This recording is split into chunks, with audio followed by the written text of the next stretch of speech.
counters at 0, that means we have to explode. Hi everyone, welcome to the first session of our the Spy Game campaign. I am very, very, very excited to be playing the game that we made. Here we are. I have some wonderfully assembled beings with me to play the agents of Umad, or Umad if you are long in the tooth enough in the espionage game. But let's quickly. Well, let's go around. Let's go around and have a chat to people first, and I can do my usual stupid announcements and stuff, and go through things. Or like I'd not show my secrets off in the little Roll20 window. That would help.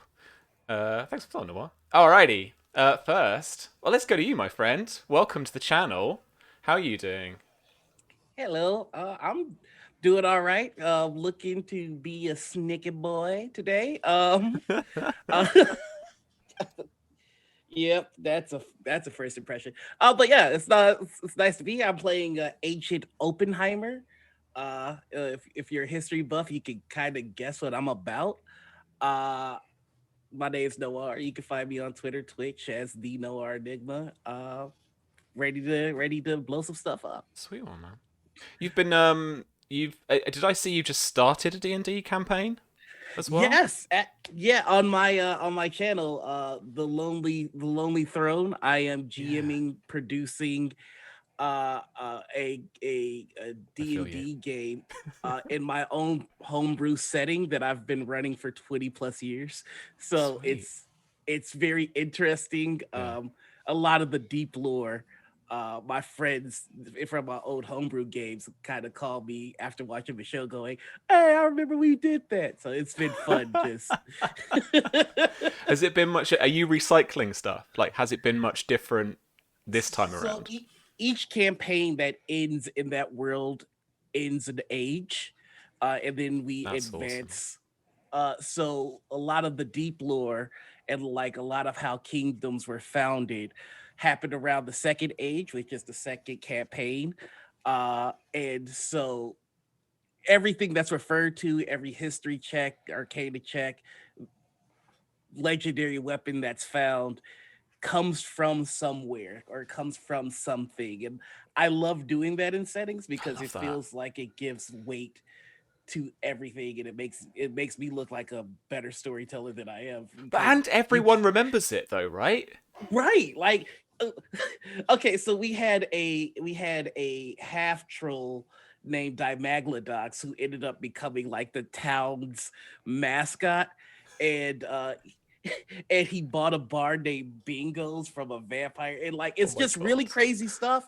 And I couldn't write it, and when I tell players this kind of stuff, they're like, "Wow, you must have a plan for everything." And I'm like, I do not. We do not, share. We do not. GMs never have a We plan for everything. just have a long memory. Yeah. That's it. Awesome, man. I'm so glad you're here. This is going to be so much Thank you. I'm fun. glad to be here. All right. And our regular Susie. Hello, Susie. How you doing this week? Hello, I'm doing good. I have to take these off because I can't see shit in them. How'd you always poke Um, yourself in the eye? I saw that. it's peak me, to be honest. It's on Like, brand. I don't know what else you expect from me. Uh, getting shit from my friends in chat. Hi, Leomi, I see you there. But yeah, no, I'm hyped to actually play as a player for the spy game because I've only so far GM'd it, so it's Yeah. good to be on this side of the mission, I Yeah. suppose, We're swapped around now. and be the person that's doing the stupid rather than sitting there going, oh my god, as my agents do the stupid. So I'm going to be here. I am playing Agent Athena, or as we coined her just now, Agent Athrena, because she Yes. got a 3 in her name. Yes. So yes, she's Athrena. Brax also um got there, I think, just a little bit before we said that. Yeah. yeah. It's spot on. So as you might know, when I've been doing like tweets on the Black Cats accounts, I've been inhabiting this persona of Agent Athena, who's been handing out missions. So now you get to see, I think, a little tiny whiny wibbly wobbly to before she became a handler, and when she was a disaster spy herself. So I cannot wait for everything to go terribly wrong. She's the examples as well. Yeah, in the Yeah. book. Yeah. Yeah, Yeah. You yeah, see? We, yeah. the little Easter eggs. Yeah, there we go. How are the cowboy dollies? Cowboy dollies are good. My character's getting married on Saturday. Saturday? If she doesn't get murdered, because there is definitely at least one deputy who has hung up his hat and his badge and is coming for me because I shot his best friend. What am I doing Saturday? Are you streaming this? I will be streaming it at 4 p.m. Eastern. Y'all call Wild 9. RP Cowboy Dollies because that's amazing. Yeah, that's Cowboy what it dollies, is. Yeah. I don't say that with any resentment whatsoever at all because I haven't got the game. I know, I can't love get into it. It's such a great nickname. So yeah, my bachelorette party is tomorrow, and we're probably gonna like rob a lot of deputies. So it's gonna be fun. I can't stream Crusader Kings now. I'm gonna have to watch you be a cowboy Well, it will dolly. be much later on in the evening. So okay, right. You can, and I insist that you do, Sam. Well, I don't know. It is a school night, so I might have to go to bed. Do some work in the morning.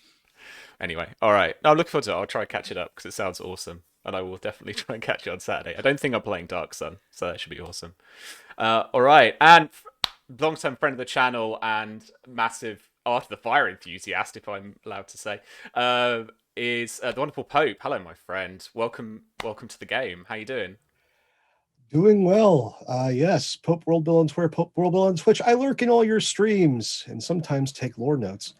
But yes, it's good to be here. It's good to get ready to be yet another disaster spy.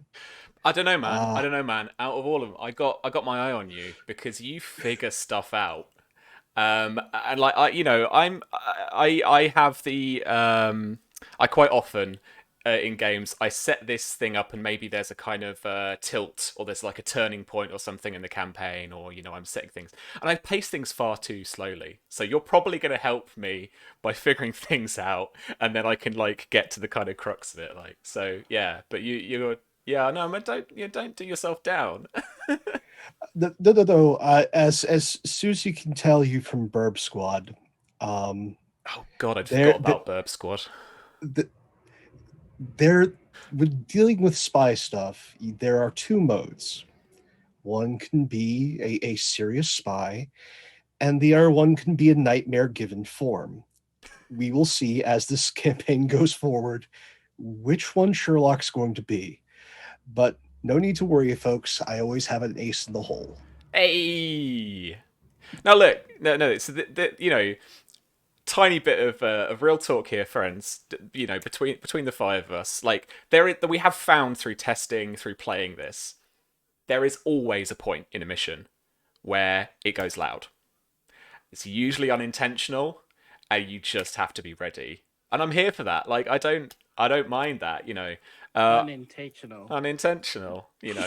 I'm not ready for that with my 3 hit points. 3 hit points or something. I don't know. But yeah, I'm just stand behind Sherlock. He'll be there with his cane. You're sorting that out. Pope and I were talking before everyone got on about all his cane techniques that he was researching, and they sound just lethal. Probably is the appropriate word. Just a good point of note: if you're ever going to be a spy, don't wear a suit jacket. Just one word of advice. Oi, Bond, no. The number of times that just one person who would understand private security should have killed that man. Yeah. If I just got a dime every time he should have been choked out, Yeah, I'd just be a lift it millionaire. up over his head. Fuck it. Well, you get in close, grab one lapel, apply your wrist right to the other side of the neck, grab. And then you can gradually choke them out. This was the chat before everyone arrived. And this is why I've got my eye on you. Oh, I have learned too many different ways to murder people. And that's on top of all the old ways I learned how to murder people. Okay. So I'm sure that's just between us four and the FBI agents that are listening. Oh, they're old friends of mine. Hey, Bob.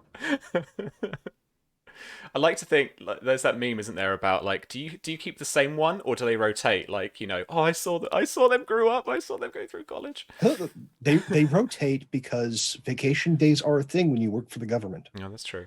A lot of them, yeah, I understand. Alrighty, thank you so much, man. I'm very excited to have you play. And artist, illustrator on the Spy game, and long-term friend of the channel as well, Shauna. It's always a delight to have you. Always a delight to play with you. How are you doing, my friend? I'm doing pretty good. Excited to play it again. This time on the more sneaky, stabby side of it, rather than sending terrifying robots out to like just tranquilize people and make things explode. So Yeah, I'm very happy. It's Noir's gag. That one, that's time round. But yeah, your write-up does look awesome. I am well into it. Yeah, I want to go because I have to utilize the hundreds of hours I have poured into like Hitman and TF2 Spy and make that useful somehow.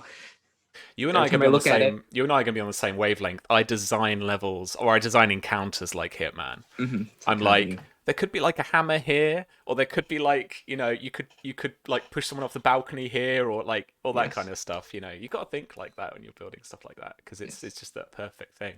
Yes. But yeah, absolutely. Just get into like a giant mascot suit and then just set up murder. That's all. Yeah. You're playing a lot of fantasy, Final Fantasy, I think, at the moment. Yes, I did not get much sleep because the latest patch came out and I just have to like take pictures because they have a mode where you can take pictures inside the dungeon, and that's what I do. I take fashion things of my cat mage. I love it. It was my husband until like 1 a.m. this morning. Yeah, so we're all victims of it. My wife's just said, no, I'm not going back. Yeah, we'll see. We'll see. I bet Tom's on it too. Tom's a Final Fantasy fan. Yeah. Alrighty, cool. Then I should probably do some kind of announcement-y, welcomey things. This is going to be our actual play of the Spy game for now. So we're gonna play this, and HEXCRAWL is a campaign I started building up for a few sessions at the Roleplay Haven, which we did the charity stream for. Before we all obviously had to kind of shut ourselves indoors and stuff. So I'm excited that I've managed to develop it a bit further and get people involved with it as well on stream. So if you want to check out how the Spy game plays or anything like that, and you're just checking out the video now, stick with us because you'll see loads of it in action as we go. You can obviously get it from DriveThruRPG right now. The PDF of the core rulebook is available, as is the GM screen, so the GM pack as well, which has got some other advice and lots of kind of rules references for you to print out and stuff like that before we go to print. Also available, obviously, from blackcatsgamingshop.com, and now available from Identities.net as we're partnering up with them to help out distribution. So yeah, all very, very cool, exciting stuff. You can also tip us during the live game to influence the game. And below, we've got some of the tip options there as well. We can donate inspiration, and you can also buy these folks a gadget drop. Which means they'll get something flown in. We'll understand a little bit more of that as I go through the ins and outs of the kind of campaign. So yeah, I've got a little bit of setting up to do first of all. But I thought what I might do is introduce the campaign overview first before we really start rolling into the scenes proper and the action. So this is HEXCRAWL. Log on, update, post, like, subscribe. Every click, a data point, and every data point has its price. Your agency works within a web of mercenary agencies specializing in close access cyber operations and warfare. The boots on the ground in an ever increasingly digital world of espionage. But instead of world governments, most work comes from huge multinational corporations with dozens of subsidiaries, who in turn have a dozen brands who want their dirty work done without getting blood on their face. The world is strange but familiar, folks, as our digital lives have become far more ingrained in our sense of self. Browsing, online purchasing, social media, and messaging has all moved to a single revolutionary app technology called Hex.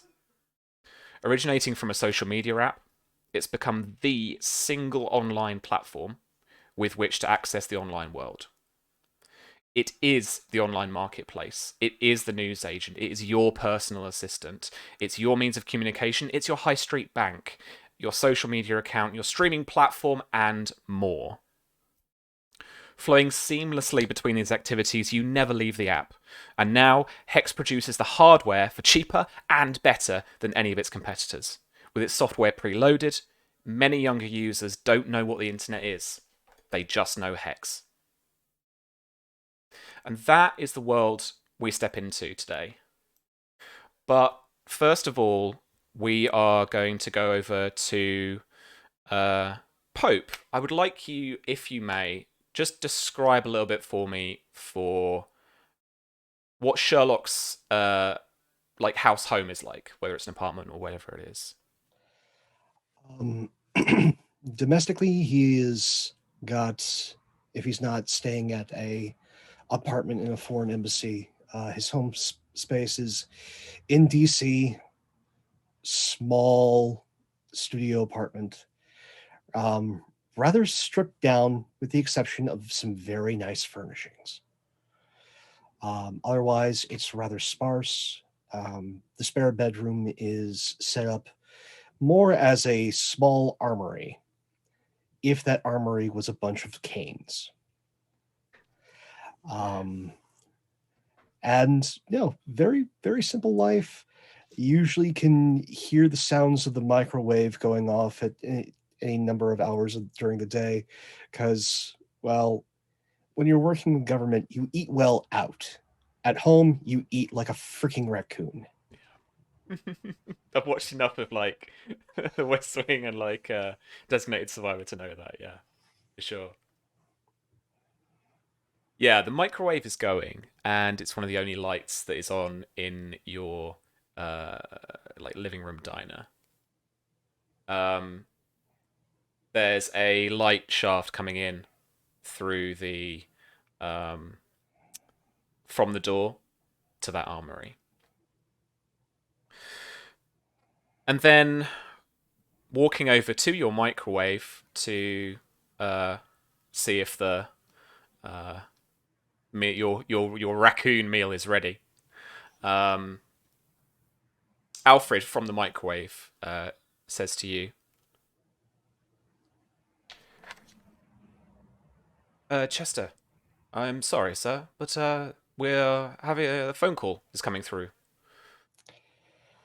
It's from the White House, sir, otherwise I wouldn't interrupt you. Great. I have to put on clothes. Just give me, just grabs a t-shirt that's just hanging off the back of a chair, throws it on, and goes, okay, in case they want to have video call, put it on. Thanks, Alfred. No problem, sir. And yeah, a video call pops up on your smartphone, your Hex branded smartphone. And a woman with a blonde bob in a business suit is lit by the evening desk lamps of a White House office. You immediately recognize the United States Trade Representation Branch, the actual Secretary of State's office. And looking again back at the face, you recognize this immediately as Madeline Dixon, the United States Trade Representative. Good evening, Madam Dixon. How may I help you? Chester, hi. I'm sorry to call so late. Is everything okay? Just about to tuck into dinner, but aside from that, yeah, everything's fine and quiet. How may I help you? I'm sorry. I'm just going over the preparations for a latest delegation to head out to Europe, and your name crossed my desk. Oh. Where are we going? Zubrovnia. And you will know Zubrovnia as a small landlocked state in the Balkans, just north of Greece. And it's had a fairly troubled past. It's under some trade embargo, some light trade embargoes from both the States and the European Union. it is not the most well-respected country. Does have some civil liberty problems. And she goes on to explain that the trade delegation is going out there to talk about these issues and to try and reach out and to try and get a dialogue going, both with the EU and the US from your side of things to the Zubrovnian government. Okay. So whose bag am I holding? Mine, she says. All right, madam. By all means, I'll get myself together. Feel free to send me the details, and I guess I'll see you at 0600. Thank you. And as I popped a little music on here, a little bit of sound effects. You should all hear that through your Roll20, as should we, as I've got my desktop audio on. We are going to immediately jump cut, big credits, HEXCRAWL stuff going on. And each of you are on a plane. Oppenheimer and Athrena on the same small charter flight to Zubrovnia, the only one that leaves Charles de Gaulle Airport in Paris in the day. And it's one of those good, it's like 10 o'clock at night flights. It's one of those really crummy late last of the day kind of flights. Nix and Sherlock, you are on a British Airways 747 flight direct from let's say Sherlock got a change, but you're flying from JFK. And each of you settle in, and as you sit down, the screen on the flight, no matter your small charter or your big 747, you are invited essentially by the screen to swipe your phone, and Hex will log you into the screen in front of you. Do you guys all do that? Yep, I think Yep. so. Cool. No worries. I'm just going to pop my dice up here that I got from Frax because he's evil. There we go. All right. I got a little inspiration dice. And so it begins. So it begins, Frax. Thanks, man. He's got to maintain traditions, he says, and I agree. Okay. So apart from the odd crying baby and the odd warning of turbulence, you guys settle into the flight. And before long, each of your Hex assistants pings up a video call, essentially, is what it terms it. But you all recognize the symbol, the Hex symbol, that comes up on a black screen, and you prepare for your briefing. You will receive the same person. This isn't delivered by your assistant, and is all in the same tone and voice. Good evening, agents. We're sending you to the Balkans, namely the People's Republic of Zubrovnia. A small landlocked state, Zubrovnia has a troubled past: Soviet governance, civil wars, and military coups. It is the military coup our employers wish to deal with, and for the sake of freedom and civil liberty of its citizens, you will be instrumental in its regime change. You'll be going under the cover of a United States Commercial Services Diplomatic Task Force. Documents have been provided and identities planted. You can speak to Sherlock for tips. And Sherlock's profile pops up. It's almost like a short Facebook bio, but for the clandestine world, because it's not his double life. It's his little mission profile. It's got confirmed kills too, and it's got little symbols, just racks off the chart.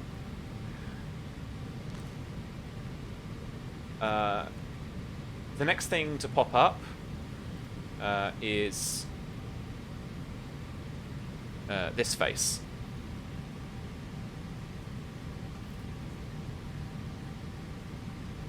This is President Marin Alexandrov.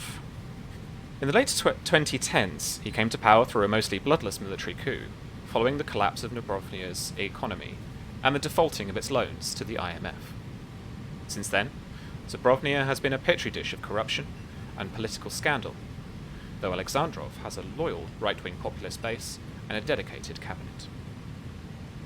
Assassination would likely deeper entrench the nationalist sentiment, while capture and international trial likely lead down a similar path. This is a battle for hearts and minds, not unlike the current media strategy Alexandrov has propping up his populism. This is Dr. Benedict Havel, and the image of a white, bald, older man appears on the screen, more of a passport photo. This is Dr. Benedict Havel, a Czech sociologist and former UN peacekeeping special advisor on cyber warfare and counterinsurgency, turned rogue and working for Alexandrov. Havel heads up the Zubrovnian government's Intellectual Governance Task Force, an elaborate way of saying its propaganda arm. Havel is crucial in starting the process of weakening Alexandrov's grip on the country, keeping its citizens financially and socially impoverished, and gaining control of its social media manipulation methods. Your objective is to capture Havel and gain control of their hacking groups. You'll be meeting a contact, codename Nicoletta, once you touch down and make your home at the embassy. Her file is available for review during your flight, but will be extracted from your devices once the plane lands. Now try and get some sleep. You have a trade delegation to prepare for. And the black screen just zips out, and you're back to a normal Hex desktop, and you can play movies, review case files, look at the briefing again if you need to, all of that kind of stuff. So I clicked show to players. You'll probably get a lovely first-class view of a British Airways seat, but if you, I think if you kind of zoom out of that, you'll be able to get the briefing as well in text, and that's available for you guys, so we don't have to like have those awkward questions of what was the objective again, because that was a lot of information in. I hope, Shauna, you like the Hitman style delivery. So yeah, so friends. Now is the time for questions, any meta questions, any in-character questions. A WhatsApp-style group chat is now immediately formed between the four of you within Hex. And it's got the typical label at the top, this is a secure channel, encryption, etc., etc. And is used by your agency and for the various agencies that use Hex. As your jumping off point. Who's the first to break the group chat? I think Oppenheimer's gonna just start it up the way every great group chat starts, with a sup and an emoji. So, Athrena, beyond being a hacker supreme, is also a Hex streamer and competitive Counter-Strike Hex player who has her own emotes. And so yes. She responds with like a yo and one of her own emotes. It's got to be daft and inappropriate, right? It's got to be like a moon or something, or like something fucking daft. Yeah, it's dumb. It's like a butt or something, you know. Yeah. Yeah, exactly, right.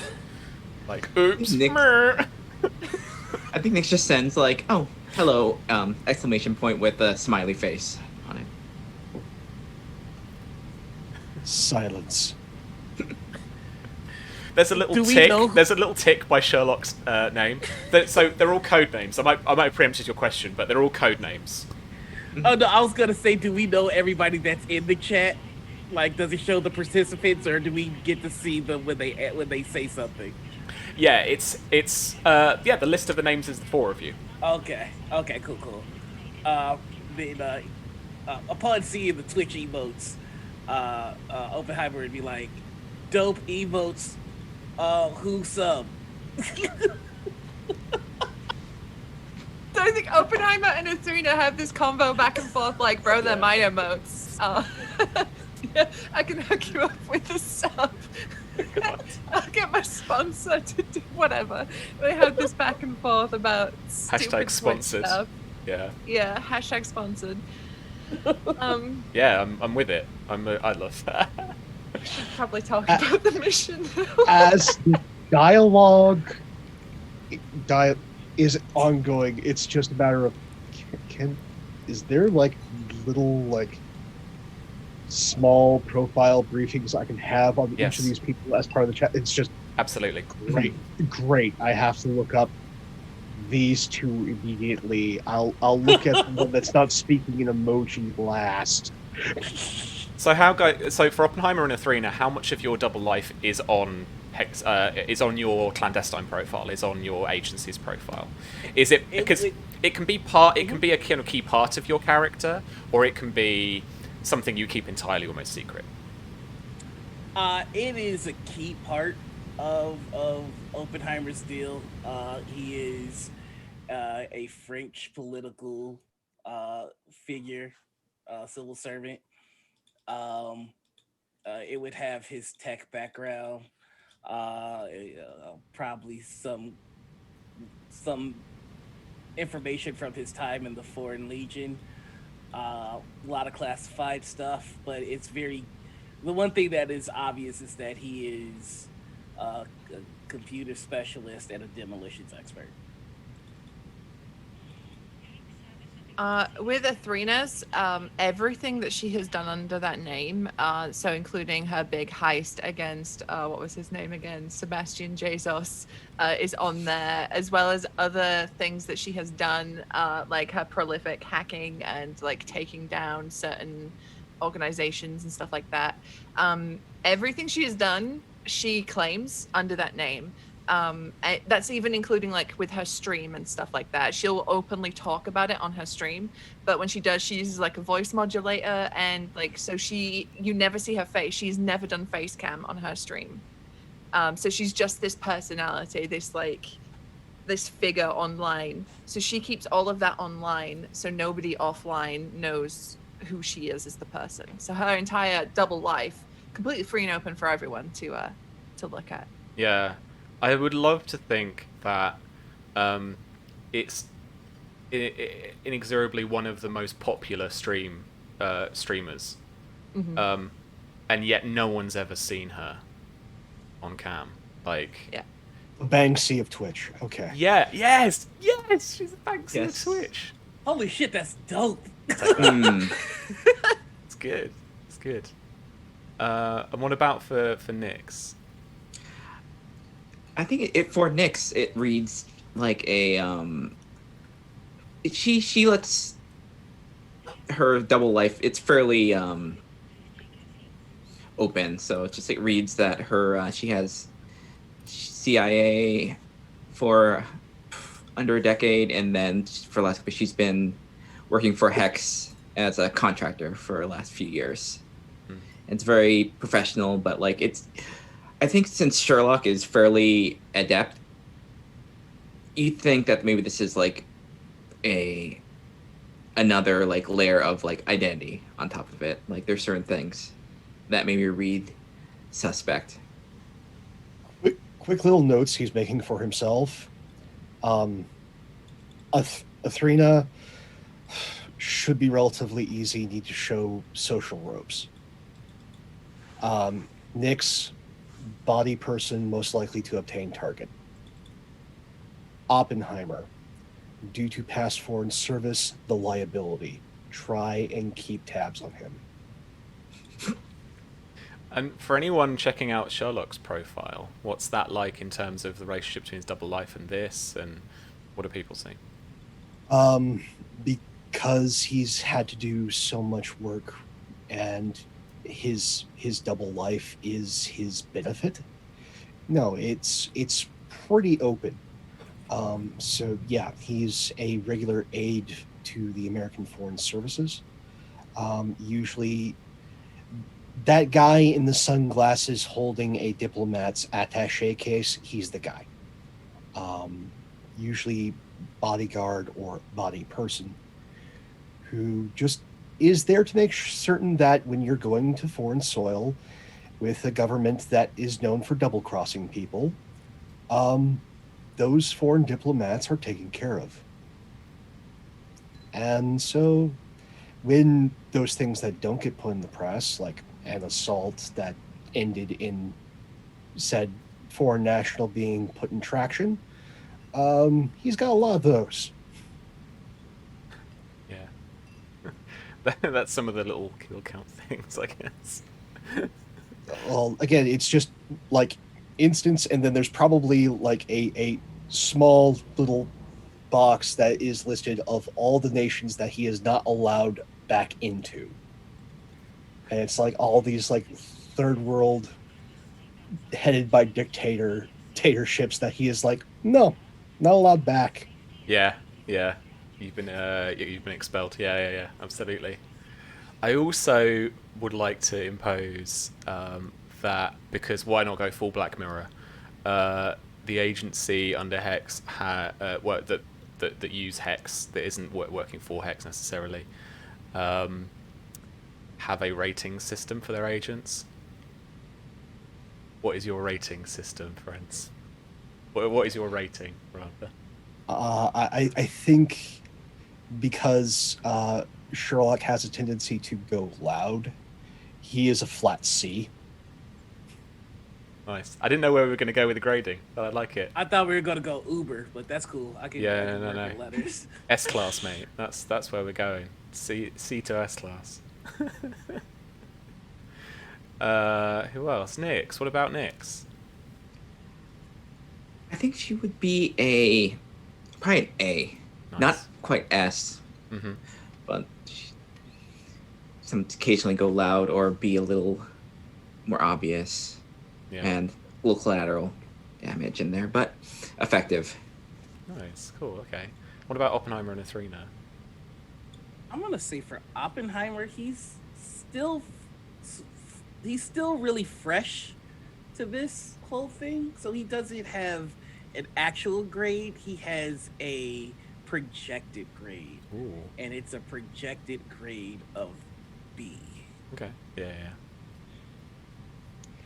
I think under Athena's, there's like, the subcategories of like different areas, like field work, intelligence, that sort of stuff. I think she field work is like real bad.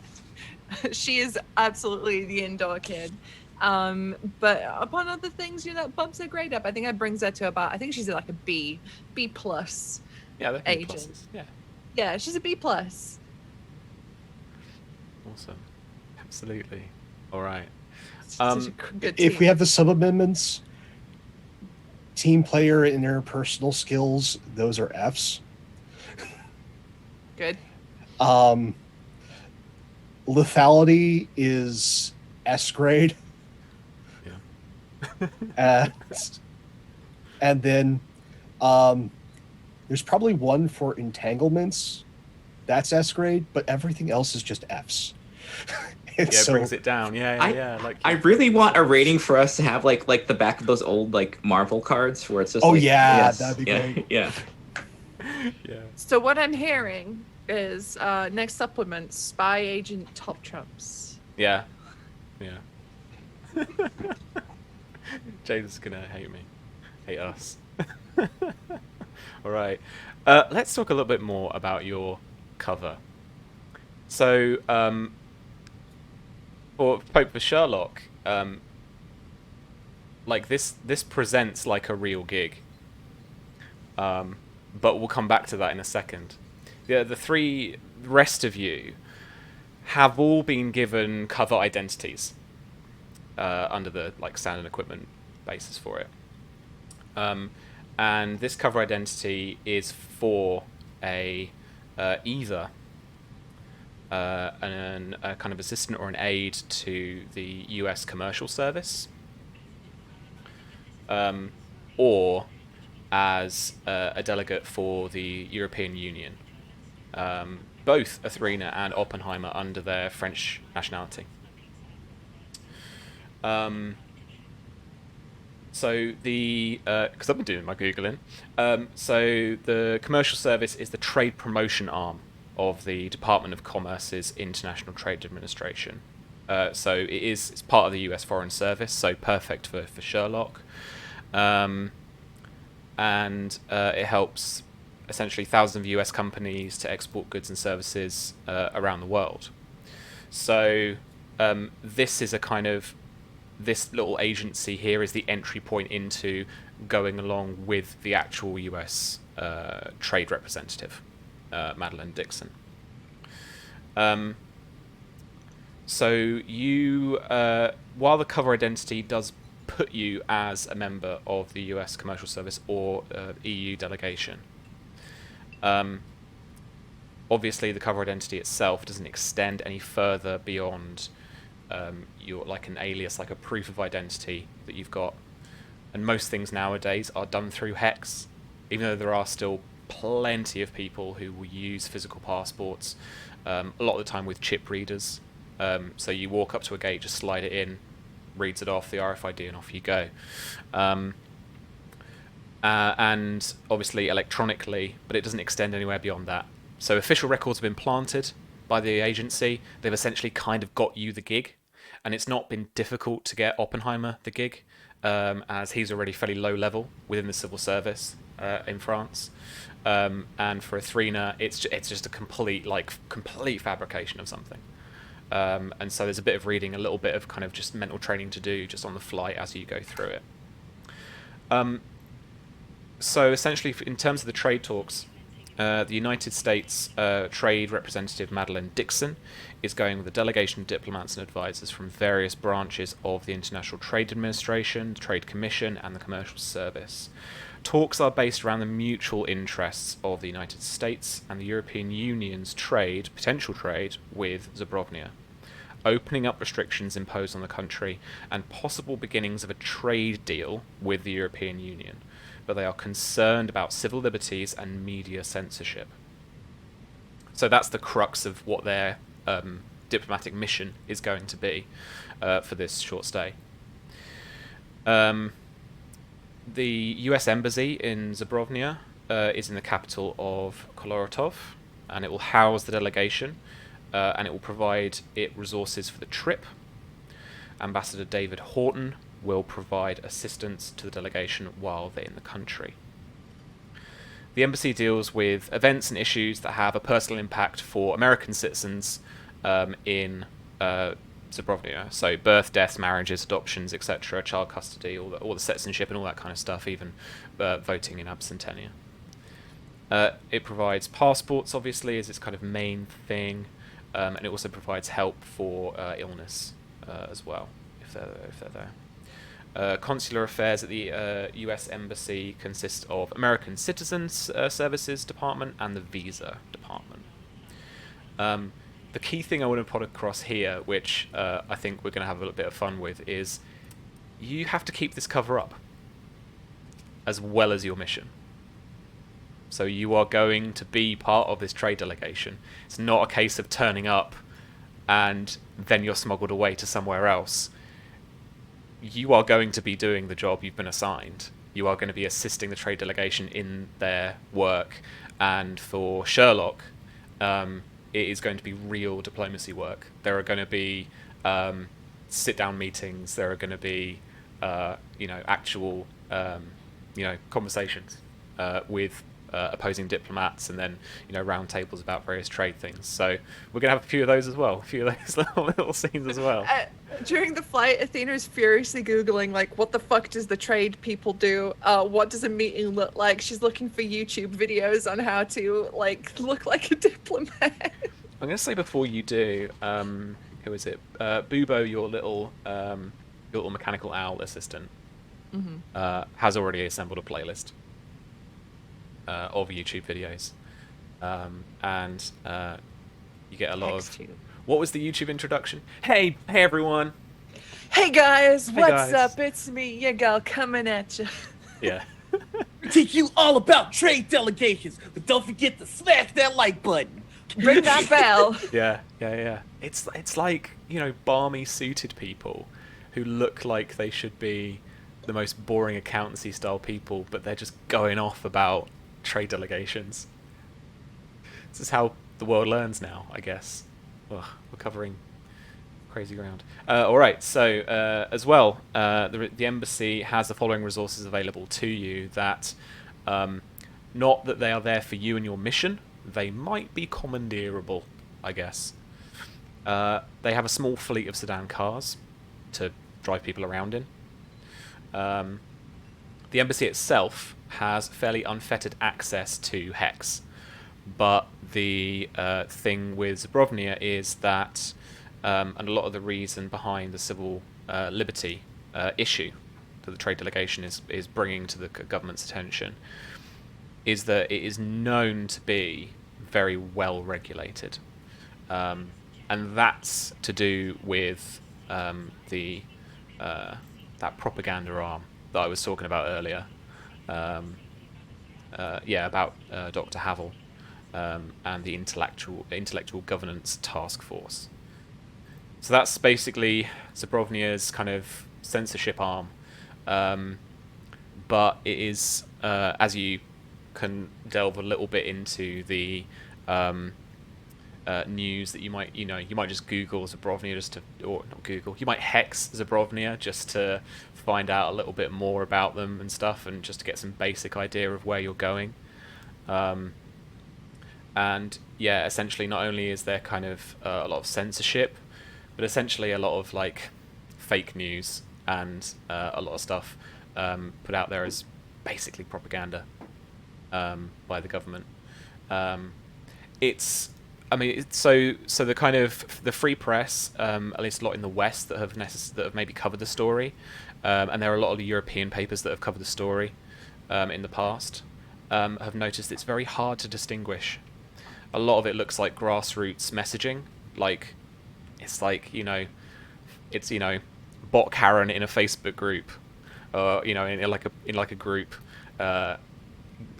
talking about one thing, and then that spirals, that goes viral, and before you know it, people are talking about that, not talking about the root of the situation. So reporters have managed to piece some of that together, just a little bit of it in the past, and that's the kind of thing that you get the idea of from what you research. And so when you're out in the field, away from the embassy, Hex is going to be a lot harder to navigate. Excuse me. Sometimes a lot harder to access due to, possible black spots in the infrastructure, that kind of thing. And then the embassy also has a contingent of 2 bodyguards from the US Diplomatic Security Service. It's basically the kind of the Foreign Office's kind of arm of Secret Service. They are Tessa Dudley and Ethan Green, because you were going to ask their names at some point, so I thought I'd just put it in the handout, prepared, ready to go when you needed it. Cool. Alrighty. Yes, so as I said, your cover needs to be maintained, and your attendance in the trade talks is mandatory. So you'll need to talk to Sherlock about what you might need to do. But while you are on the flight, all in tandem, and on this group chat, another window pops up, and you all see the video call messaging of an elderly man, black, in his probably late 60s, and he introduces himself as technical services for this mission, and he gives you a list of stuff to pick from, which you should be able to see now. I did the show to players, but it always does the picture, so have a little look at the text underneath too. So you've already been provided with cover identity, which is the alias to do with the trade delegation. So you've got proof of identity, you've got citizenship documents, you are going to walk through Zubrovnia semi-international airport with your passports all ready to go, and your profiles all loaded on Hex already. As I said, this cover identity doesn't extend beyond official records, either in hand or planted on government databases. So if anyone really looks for you, they're not going to find you. You also each get a diplomatic pack, which is one of the little equipment packs that come with character creation quite a lot of the time. So this includes a briefcase, a Caliber 1 laptop, a Caliber 1 smartphone, so you've essentially got a burner smartphone to hand, diplomatic papers, a business suit, a formal outfit, pens, a diary, a notepad, headed paper, perfume or cologne, and a forgery kit. It's good to note as well, I'll bring it up I'm sure when the time is right as well, that the diplomatic papers do not provide diplomatic immunity. That is provided for basically for the diplomats themselves. A lot of the workers, even at the embassy, don't have diplomatic immunity themselves. And then you've also been given a couple more things. You've got DevTrack, which is a Caliber tool hacking tool. It's a little scanner, and it basically finds a device. So no matter where you are, it will, pinpoint a physical location, roughly speaking, of where something could be. It works by checking an IP address, but also it will work by figuring out the various kind of an illicit list of like physical addresses as well. So that's one probably to learn to load straight up on a 3NAS devices. But you've got one of those, so pick out where you want to install it for sure.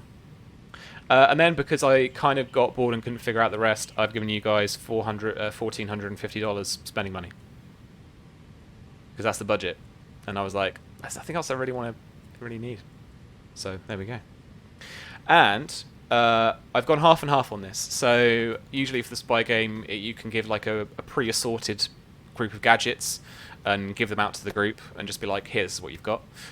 Or we could sit here, a home game. I quite enjoy this kind of thing. So we might go through the book and look at all the gadgets and see what we want to requisition.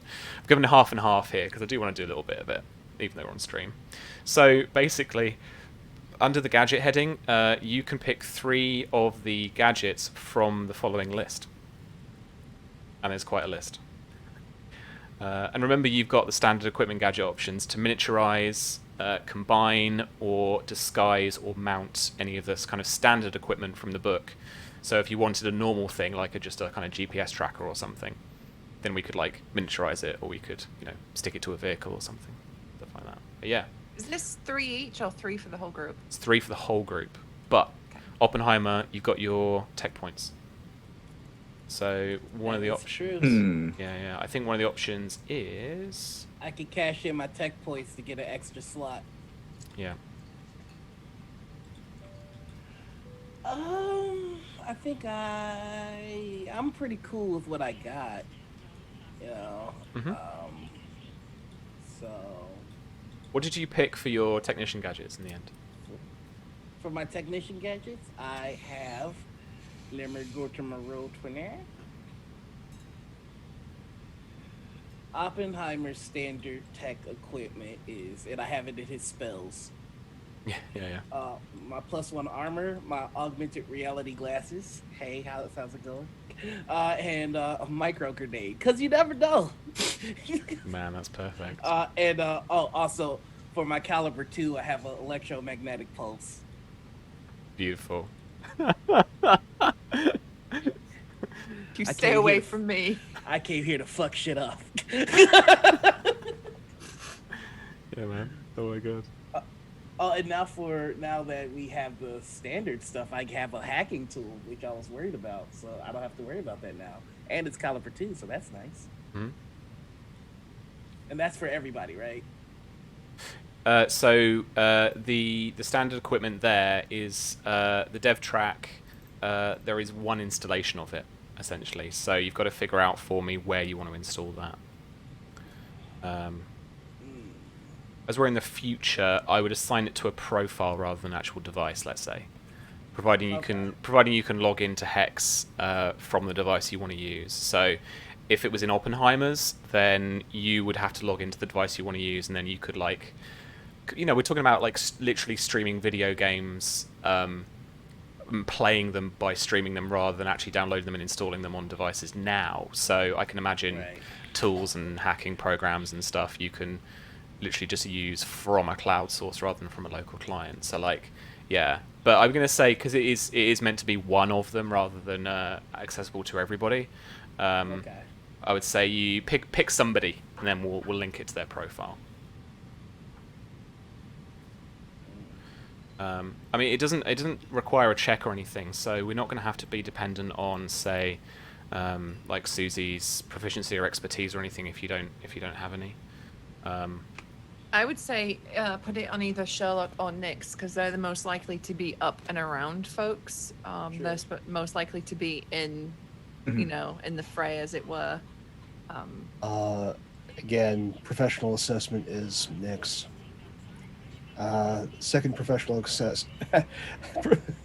assessment is the covert attaché case. Yeah, somebody should have that. Yeah, but I was also going, Nyx, you should probably take that. Well, Nyx, you're an infiltrator, right? So you can get places. Yeah. Also, that silenced pistol I think is going to come very much in handy. Yeah. So this is the covert attaché case, one of James's favorites. So this is kind of the standard issue, like, you know, secret bottom, you know, was it like metal outer, like thick attaché case that you see a lot of diplomatic missions carry. And under the compartment, you've got the silenced light pistol that you do have to put together before you can use. Yeah, mind you. Yep. You got a garrote string because it's always time for garrote strings. 4 pistol mags, $500 in cash, and a disguise kit just for a quick change if you need it. Actually, that'll be good just if I wanted to like do some reconnaissance and they don't have. I don't want them like having tabs if I like go and get like a wig or something. So I might as well have that already snuck in. Yeah, that's cool. Yeah. So I think attaché case is picked then. I'll keep that one on there. I think that's one that we definitely need. Is there any software you need, Athena, that you could possibly grab? Not off this list. Okay. There is a translation algorithm, which is a piece of software. It can be installed as an app in Hex and can translate conversations in near real time, taking into account context for an accurate translation as possible. Yeah, I think we'll take that one. That's going to be quite handy. Yeah. In Zubrovnia, they speak Russian. Okay. I do not speak Russian, so I'm going to need that. Yeah. I apologize now for all of the terrible Russian accents I'm about to. That's all I got. It's good as brilliant. And how many? We got one more to pick. Right? Oh no. Yeah. Yeah. One more. Yeah. Wait, we've already got our level 2, our caliber 2 though, right? You can have. They can all be caliber 2 if you like. I haven't actually put the caliber on here. Okay. In that case, I think Athena could definitely use an evil twin. So this is your small box that is basically a bogus Wi-Fi router. It's going to suck up all of the everyone's info as it goes through. Yeah. Okay. With now seeing this sort of come together, okay. So we need to get Athena essentially into not just that meeting, but the right meeting. Need to get you into that conference room, set up in a corner, and have everyone freaking ignore you.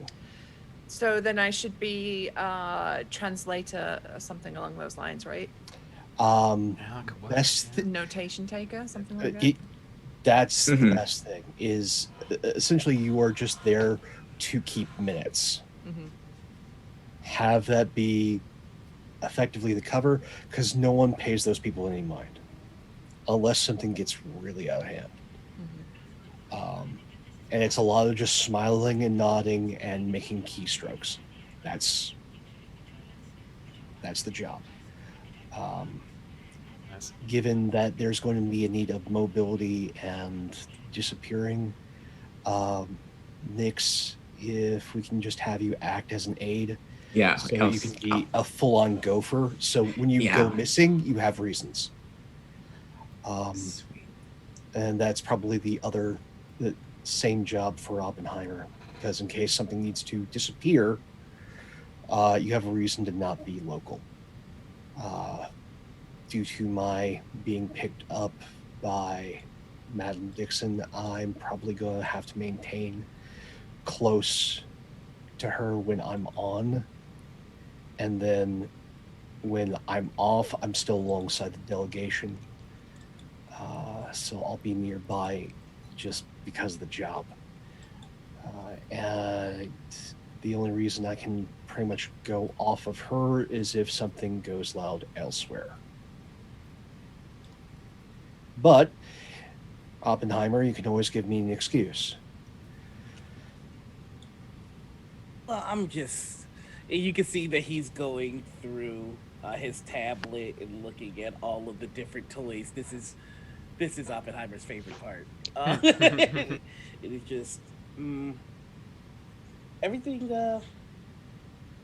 Everything seems set. There doesn't seem to be any need for any of my favorite skills, so I can lay low and just keep an eye on things. Well, again, mission is exfiltration. I am not gentle. If I am exfiltrating someone, it is going to be quick and effective. This is more of a soft touch job. I am back up for this exfiltration. So if things do go pear-shaped, that's when my expertise comes in. But given that we're going to probably need to get Nyx as much time with once target is found, we've got eyes and we have the time. Because the nice thing about these things is everyone has to hang out. Mm-hmm. And there's usually at least one night where people get a little bit heavy into their cups. And as he's saying that, he's bringing up, like, within the capital, what are all the bars? Mm-hmm. I want layouts. I want lists. I want to see commonalities as to what booze gets poured, because we're in Europe. People like to party. Yeah. And especially when it's on the government dime. So it's like, okay, need to know what's the local watering holes like, and when you have that expense account, where are they going to freaking go? Because it's going to be high end, but it's not going to be super high end, because that just looks bad. But you can get away with that, $3,000 martini evening, but you can't go above that threshold. Yeah, you can't do it a second time. Yeah. I would like to trade in 4 tech points, please. Yeah. To get a second caliber slot. Uh-huh. And with that second caliber slot, I would like to get a remote control vehicle, or vehicle remote control. All right. I mean, I said in the description that one of the embassy's cars can be secretly fitted with a remote control feature. But if you wanted a different vehicle for any reason, essentially we can not literally drop ship, but we can drop ship one in from your Hex app. So Okay. let me show that to you again. Just the Hex app stuff. With a lot of exposition-y stuff tonight, but it's a lot of development for the game. So Hex is your all-in-one app for all of your internet needs, essentially, even with an advanced AI assistant. So there are a couple of abilities basically that come with it. Guidance. So your own personal Hex assistant can provide you with instruction and guidance whenever you work online. You gain a +1 D4 bonus to ability checks while you use the app in this way. And then dropship, you can requisition virtually any piece of standard equipment, providing it can get to you and you can pay for it, basically. Right. So what we could say is from that Caliber 2 gadget, slot. You don't. It doesn't have to be one of the boring embassy sedans. It can be something a little bit more funky if you want it to be. You know what? I would like it to be a we're just gonna go with the classics, a floral astrovan, like a flower shop astrovan. Yeah. All right. Or Nice. you know what, better yet, UPS truck. There it is. Well, the fun thing with this being European, it's probably DHL. DHL, yeah. Yeah. Oh, I'm having actual work flashbacks now. Right. Yeah. Yeah, it's going to be a DHL van, probably a Toyota of some sort. They were like flashbacks. little Mercedes vans here. Actually, I think. Yeah. That was nice. It's gonna be a little. You got the nice ones. It's gonna be a little Mercedes van. Okay. And yeah, this is gonna be parked up, somewhere discreet, somewhere nearby, and essentially like left for you. Okay. But it is going to be remote control. So that remote control is, and I'll give access the remote control to the team too. It's linked to your profiles, and essentially, if you've ever seen James Bond film, insert here, you can basically whip your smartphone out, get your tablet out, your laptop, or whatever it is, the device that you've got, and you can play a little video game where you drive the car around. You can even press a little button that is just come to me, and as long as you're within a mile, it will find your device. So we can even get into shenanigans where you like chuck the device and then be like, find me, and then chuck it and off you go or something. I don't know, but like, yeah. So yeah, after Oppenheimer makes the delivery, he kind of looks to Sherlock and he goes, my specialization is when shit hits the fan. So if things go wrong, just let me handle it. I'll get us all out. Okay, that's good. Also, I'd like to use just a smidgen of that operational budget. I need about 100 zip ties, clear industrial packing tape, an X-Acto knife. Okay. Stuff that's very, very mundane. Mm-hmm. I'll leave it in the DHL van for you. That can easily be put into a messenger bag, and no one will think the wiser of it. Yeah, you can easily have all of that stuff, and I will, knock off like $50 for the lot for you. Excellent. The other thing is, because the fun and dirty, small thing of handkerchiefs and a number of high-proof little mini vodkas. Okay. 100 proof, yeah. Something that's definitely high proof, so case needs to be flammable, great. Otherwise, it can clean a wound. Sure. Feel free to check out the embassy's mini bar. I don't know. They probably don't have a mini bar. No. That embassies have good bars, and I don't necessarily want to raid their stats, because a lot of times those things are in the good crystal, and they're all craft. Unless the bottles just because they want to be fancy, because this is where everybody goes to rub elbows, rub shoulders if they're on the high end. On the low end, it's you're coming here to deal with your visa, and it's a lot of just rigmarole, running around and trying to appease the great bureaucracy. Yeah, absolutely. Susie, you're nodding in learned knowledge there. I'm nodding in immigrant. In experience, yeah.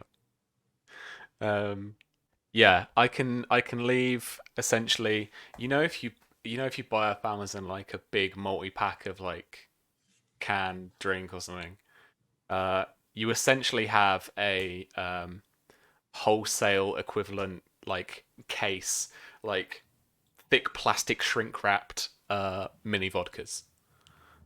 Uh, Fantastic. that That's will beautiful. probably be about. Hang on. I'd say there's 24 of them. It will probably be about $30 again, I think. Mhm. Yeah, so He 80 says, bucks being of a the bartender in the past, thinking about it. 80 bucks of the operational budget is spent on Yeah. Sherlock's miscellaneous goods. And I'll leave it all in the DHL van for you. Write it all down. I won't remember. Just I'm writing it down now. which you could use What's for your my coffee benefit. budget? Your What can I? coffee will Yeah. be provided. Don't worry. European coffee too. Oh, Eastern Europe make good coffee as well. Alrighty. Okay, let's cut to you guys now meeting in the terminal of the airport.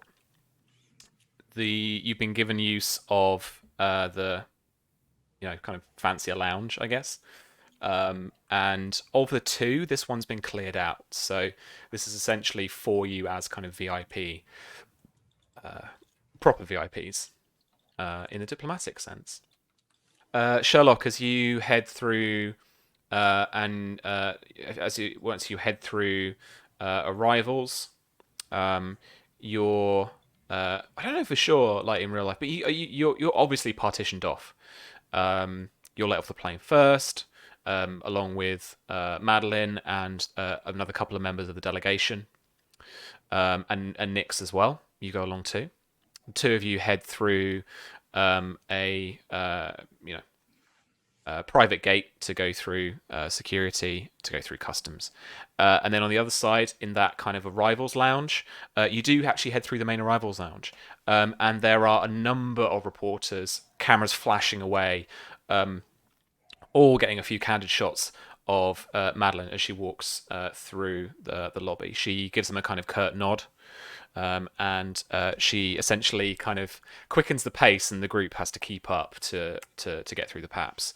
And then you have a couple of police essentially, who take you through to the lounge, and then open the doors for you, show you in, and then just close the doors behind you. The smaller lounge is set up.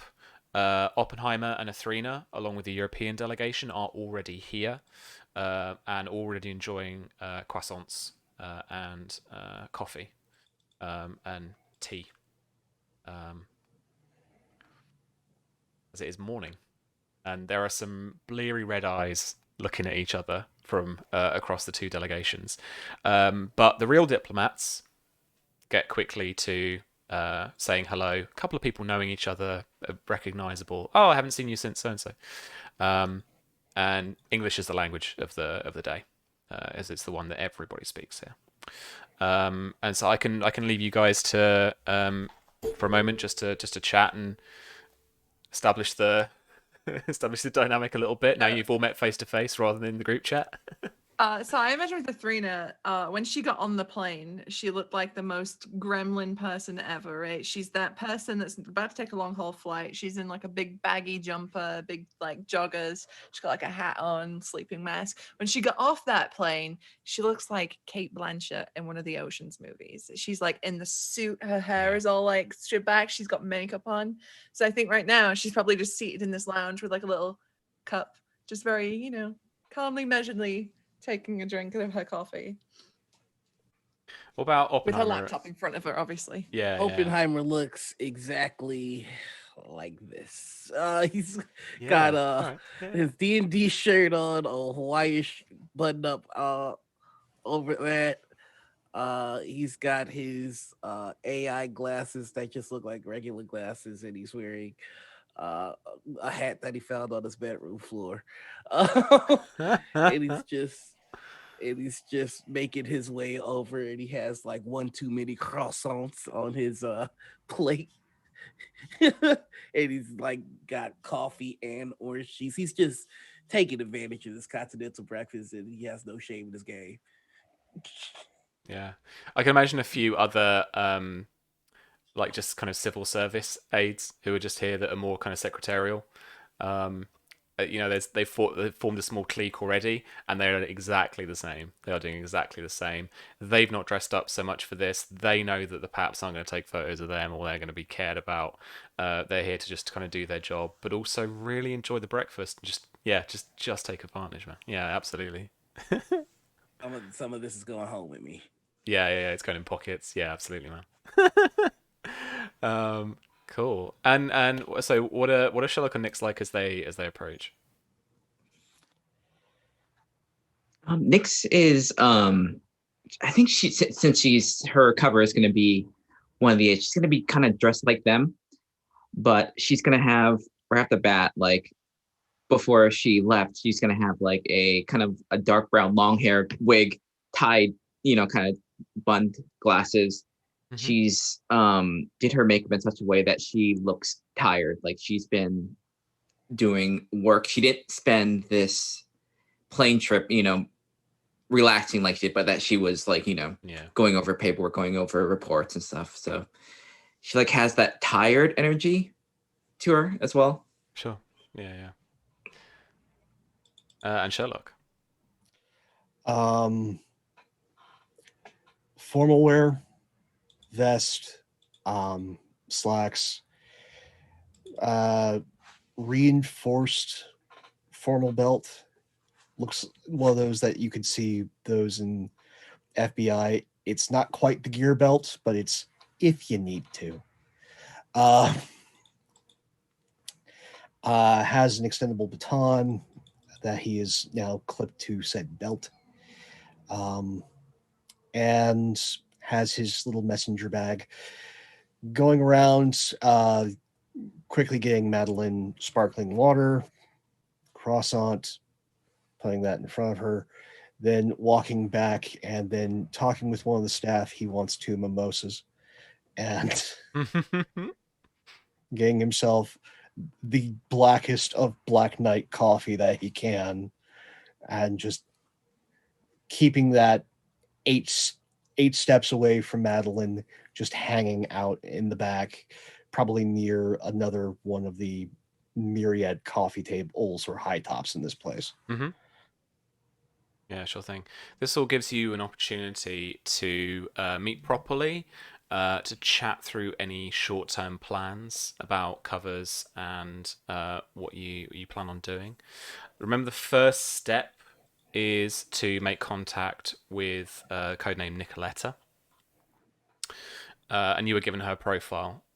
Essentially, she reads on paper and both looks like local and native Zubrovnian. Tall woman, sharp features, brown hair, that's tied back up in the photo, at least in a messy bun. And the profile reads, she is essentially an available asset for the agency. Not ideal. She doesn't have a background or a connection really to this little illicit propaganda machine that's going on. But she has a lot of local knowledge, and she should be able to help you track them down. Okay, so she's the fixer. Got it. All right.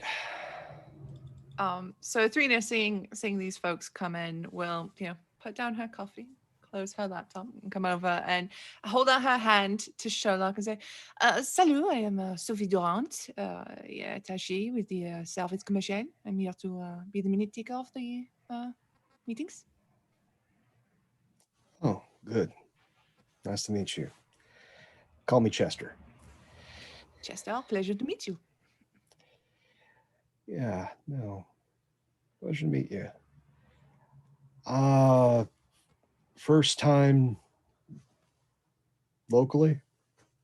We have never been to Zubrovnia before. I've been pretty much all over the world, but this is a first for me, so I'm quite excited to get a taste of the local culture. Excellent. I definitely can suggest taking a purview of the local restaurant and bar scene. usually with these delegations, at least one party is had and things get a little spicy. Don't we both know it? Yeah, so pick your poisons wisely. D'accord. And she's gonna go around, after you know, just making the pleasant introductions of who she is. Expected to be forgotten because who remembers a freaking minutes taker? But yes. And she'll introduce herself with her cover identity of Sophie Durand to both Nyx and Oppenheimer too. Yeah, when you walk up to Ope, you just kind of nice to meet you. I am Rick Sanchez.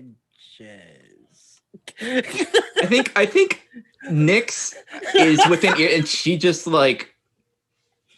she's sitting there, just looks at Oppenheimer.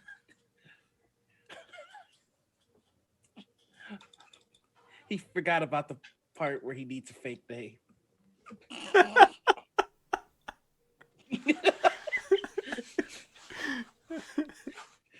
It's I got a cool code name. That's all I need. Oh, right, because I can't call myself my code name.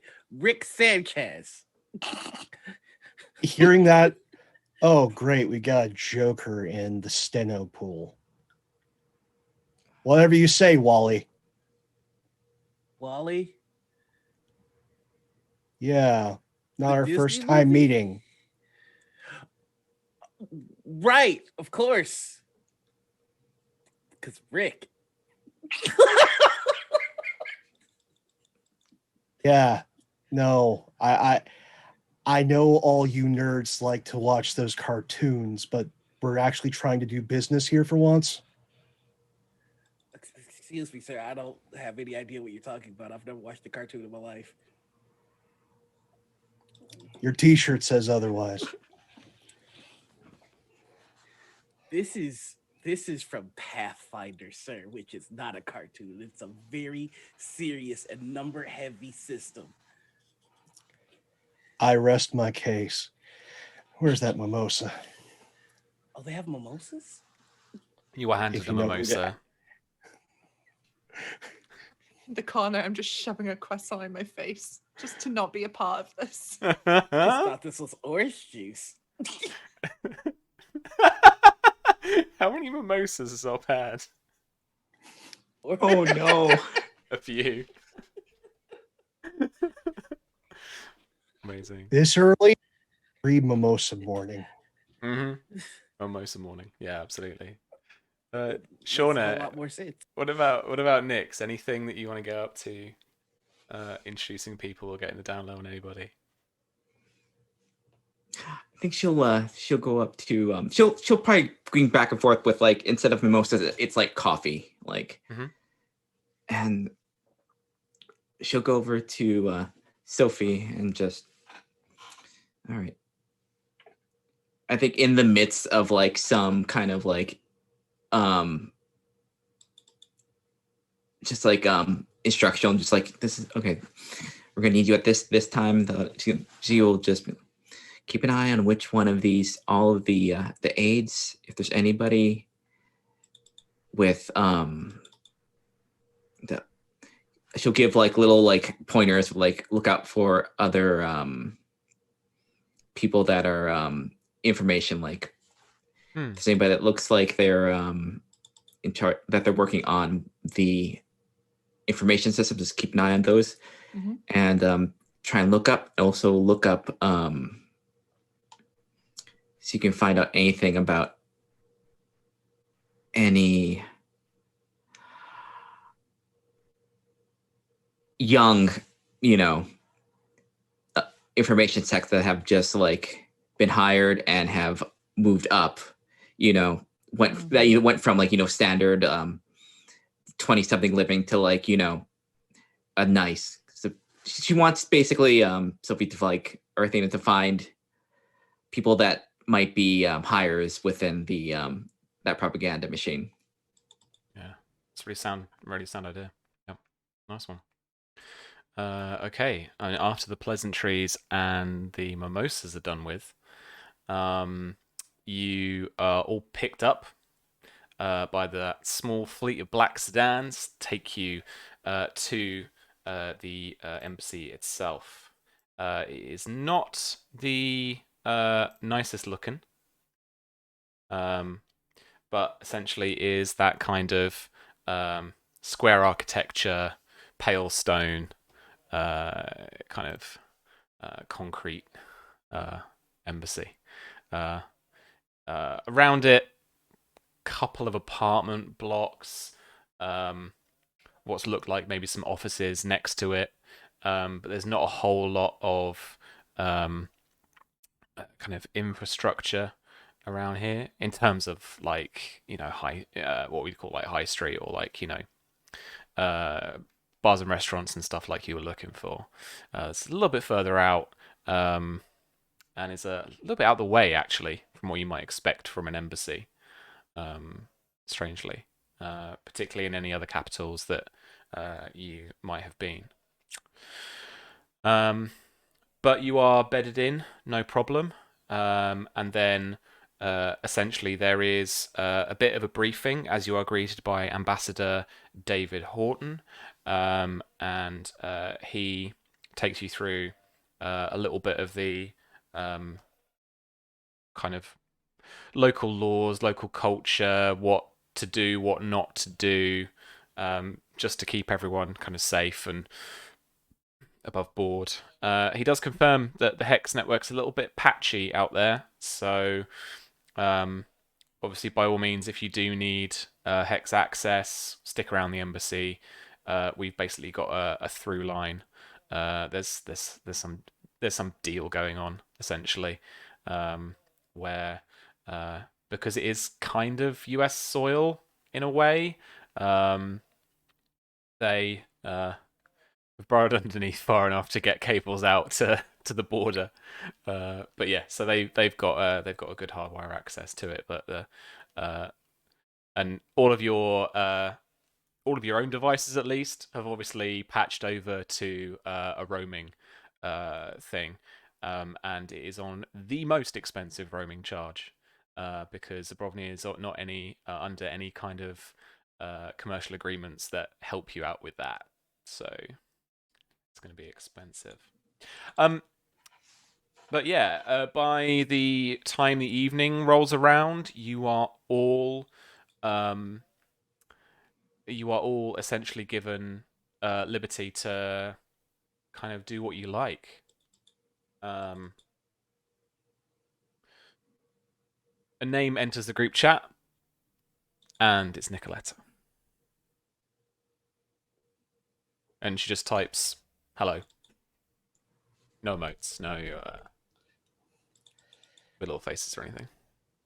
Salutations. It is nice to make contact with our fixer. The very, very, curt messages come back, so she just says, "Thank you."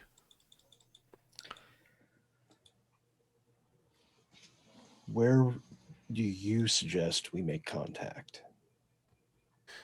So she, in that chat group, sends you a little location address to what looks like what looks like a little shop opposite a theater. And then the message that comes just after it just says downstairs. Right. Be there probably in an hour. How do you guys want to make your way there? And look, stop me if you guys want to do a little bit of research, a little bit of actual espionage and like infiltration and even checks and stuff. Because like, I equally kind of we can get onto the to the cool stuff and progress a bit more, or we can. I don't want to rush you. We can take our time a little bit and we can figure out some stuff if you want to set some stuff up. Go ahead. Now that I'm at the team, I kind of want to turn my augmented reality glasses on, just so I can start getting some information on the people that I'm kind of scouting out. Um, Yeah, do you want I'm like a kind of overlay of info? yeah, yeah, like when I look at somebody, I kind of want their Twitter, Facebook feed, and all that kind of good stuff to kind of pop up. And I'm going to go down. I'm going to try and go downstairs first, and unnoticed. And I just want to get a bead on everybody who's there. Well, not everybody. I want to get a bead on Nicoletta. I want to see if she has like bodyguards with her, anything like that. I believe the glasses also gives information pertaining to other weapons and gadgets in enemy locations that I might peep out. So here I can actually, if it'll work, come on, do the thing. There it is. Oh, nice. Okay. Overlaid in real time pertaining to other weapons, gadgets, vehicles, or the missions, such as enemy locations. Yeah. So any of your gadgets are essentially like attuned with your glasses. You fire a gun, it's going to count the bullets, and it's going to have a little head-ups. Okay, that's how that works. Head-ups display for you of how many it thinks you've got still in the mag, and if you've got something in the chamber. If you that remote control car you've got, you can pilot it with your eyes. So you just flip the. So happy. These glasses work by eye gesture. So you look around, you stare at something, it clicks it. If it, you blink, you can start to move things around. Is the idea. It's zany fun tomorrow tech. I love it so much. Yeah. I'm just kind of down there.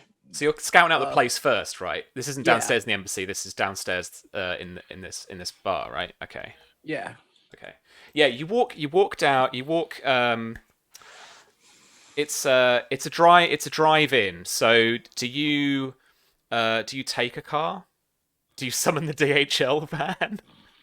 No, I'll take a Uber. Okay. Yeah. So you summon a taxi with your hex device. You are given it from your diplomacy pack. You're given like a burner smartphone. Yep. Is this on your actual profile or is this on a burner profile? This is on a burner profile. This is on your agency burner profile. Okay. Yep. Okay. This is the profile that like I don't mind giving people 1 stars on. Like I can't do that on my profile, but like on a burner one. If you talk to me in the Uber ride, you getting that 1 star. Yeah. My God, you're awful. Don't talk to me in the Uber pool. 5 out of 5 stars. Did not talk to me. Okay.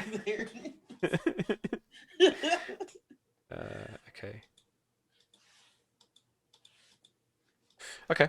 Cool. So yeah, you take the Uber ride essentially to the theatre opposite, and looks like an old European theatre. There's plenty of you're in this almost theatre district, I would say. There's lots of old architecture here. There's a lot of history around you, and you've got this old theatre, and then across the way you've got what looks like maybe like a little baker's on the corner. With little, European style, like wooden shafted like windows with all the little windows inside. There's a little alleyway just next to it, and then there's a sandwich stand just outside, plonked on the cobblestones, and it says something in Russian, and there's an arrow pointing to what you can see are some little stairs down. Okay. I'm gonna hit that sign with the old Google Translate to see what that says in Russian. Oh yeah, your glasses translate it. It just says bar. Oh, nice. All right. Yeah. I'm gonna head to the bar. Just get myself a rum and coke and sit back and wait. Right. So you head inside. And the glasses are translating stuff for you. There are menu boards up on the just above the bar. There are some essentially like Eastern European like lagers, pumps on the bar. There is a big back bar display of essentially lots of different spirits, lots of different vodkas, lots of different kind of schnapps and stuff as well. Okay. And yeah, you look around you, and having a good check, doesn't appear to be Nicoletta has arrived just yet. I like to, because you wanted to scout the place out a little bit, right? So I want to. Yep, I'm looking early. for escape routes and all that kind of stuff, just so if shit hits the fan, I know where to take everybody. All right, Noah. Roll the first roll of the game for me. Oh hell yeah! This is going to be Wisdom Infiltration check. Am I good at that? Infiltration? No, because I'm not a wise boy. So I'm just going to do Just tap Wisdom for me then, I think. Yeah, I'm gonna tap Wisdom, and then we'll see what happens. Come on, do the thing. There's some serious Euro beats in the background. Here, I'll do medicine because it's the same. It's the same thing. I got a 16. 16 is good. So you clock, and in your AR glasses, you tag fire exit. There is one fire exit, and the entrance you came in. There is obviously a corridor that goes out of the back bar. You can imagine that. Well, actually, with the infiltration, I tell you what, you actually do see that just down that that narrow hallway behind the bar is the trapdoor to the cellar. It is in the most awkward fucking place ever, because this place is pretty cramped. It's like someone's taken someone's basement house, like in Europe, by the way. All our houses are tiny, and crammed a bar in here. And it's already fairly popular. There's already a few people here, but it's still only early evening. A few people eating meals here, so they do serve food too. There's the food comes in and out of that back corridor, and they have to, depending on who has done it, there's not like you don't discern that there's like a rule or anything for the bar staff, but they have to put the flap down.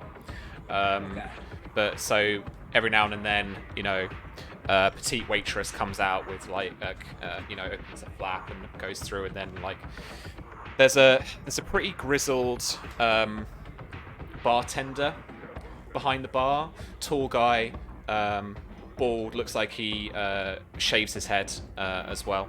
White guy, looks fairly local, and has glasses, quite built, with a tattoo sleeve up one arm. She goes out, serves some food, he closes the flap in annoyance, serves the next person, serves a couple of drinks, she opens the flap, goes away, he has to close the flap because he's annoyed. Right. So there's food in the back. It's definitely going to be one or two chefs in the back cooking that up. Either like a head and a sous chef, or a sous and a kind of proper under chef, or assistant chef. And there's one last thing I would look for, then I'm done. Is there a visible fuse box? Not visible, no.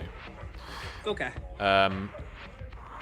But that fuse box is. There's a little like almost wardrobe style door.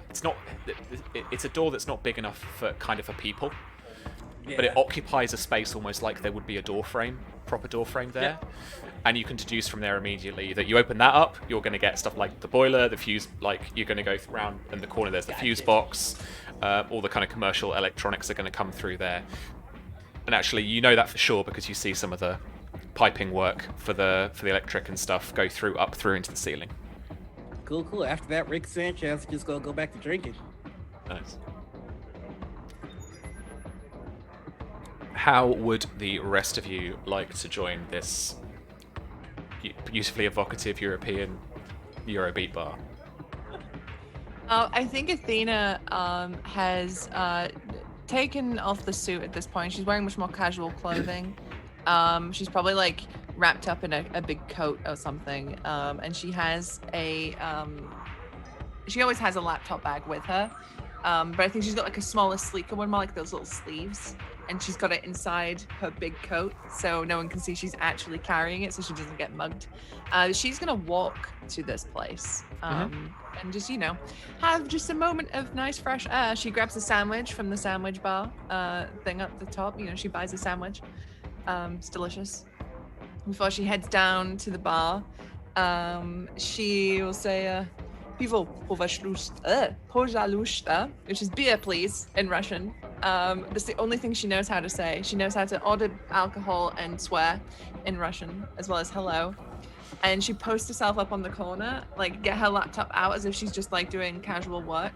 But while she's doing that, she's checking out like the people working here, much like Oppenheimer did. But she's getting much more of like a visual read on them. Seeing if there's any sort of open Wi-Fi connections in here, or like people that haven't secured their devices that she might just have a little cheeky peek at. She's not particularly like probing the average citizen's gear, but if there's anything there that looks suspicious to her, she like looks through her networks, then she'd have a little. Okay. A little look. Only you get the similar basic info about the bar staff. And it's beginning to get a little bit busier here now. There's been a little bit of time since Ope arrived, and it's getting a little bit more of an evening crowd now. In fact, I'll tell you what it is, because I used to work there with the theatre. You've got the theatre crowd right now, which is fairly middle class, well-to-do locals. They're going to have a drink, and come 7:20, they're all going to leave, and it's going to be dead for like an hour, and then they're all going to come back over the road to have a drink for like 10 minutes, and it's going to get slammed, and then they're all going to head back over to the theatre. But as that second act's going on, more and more people are going to start to arrive. And I think that you guys would figure that out from the circumstances you've got, I think, for sure. Now, I'd like you to roll for me an infotech check to see if there are any, unless you've got a specialist hacking tool, any scanners or anything that you might want to use to pick up any devices that you think might be circumspect. I don't have a scanner installed currently. Scrap. So I'll just make my infotech. That is going to be, oh my god, an 8.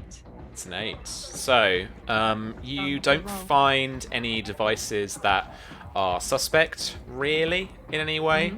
The bar absolutely has a open Wi-Fi network, because it's the theatre crowd, they've got to.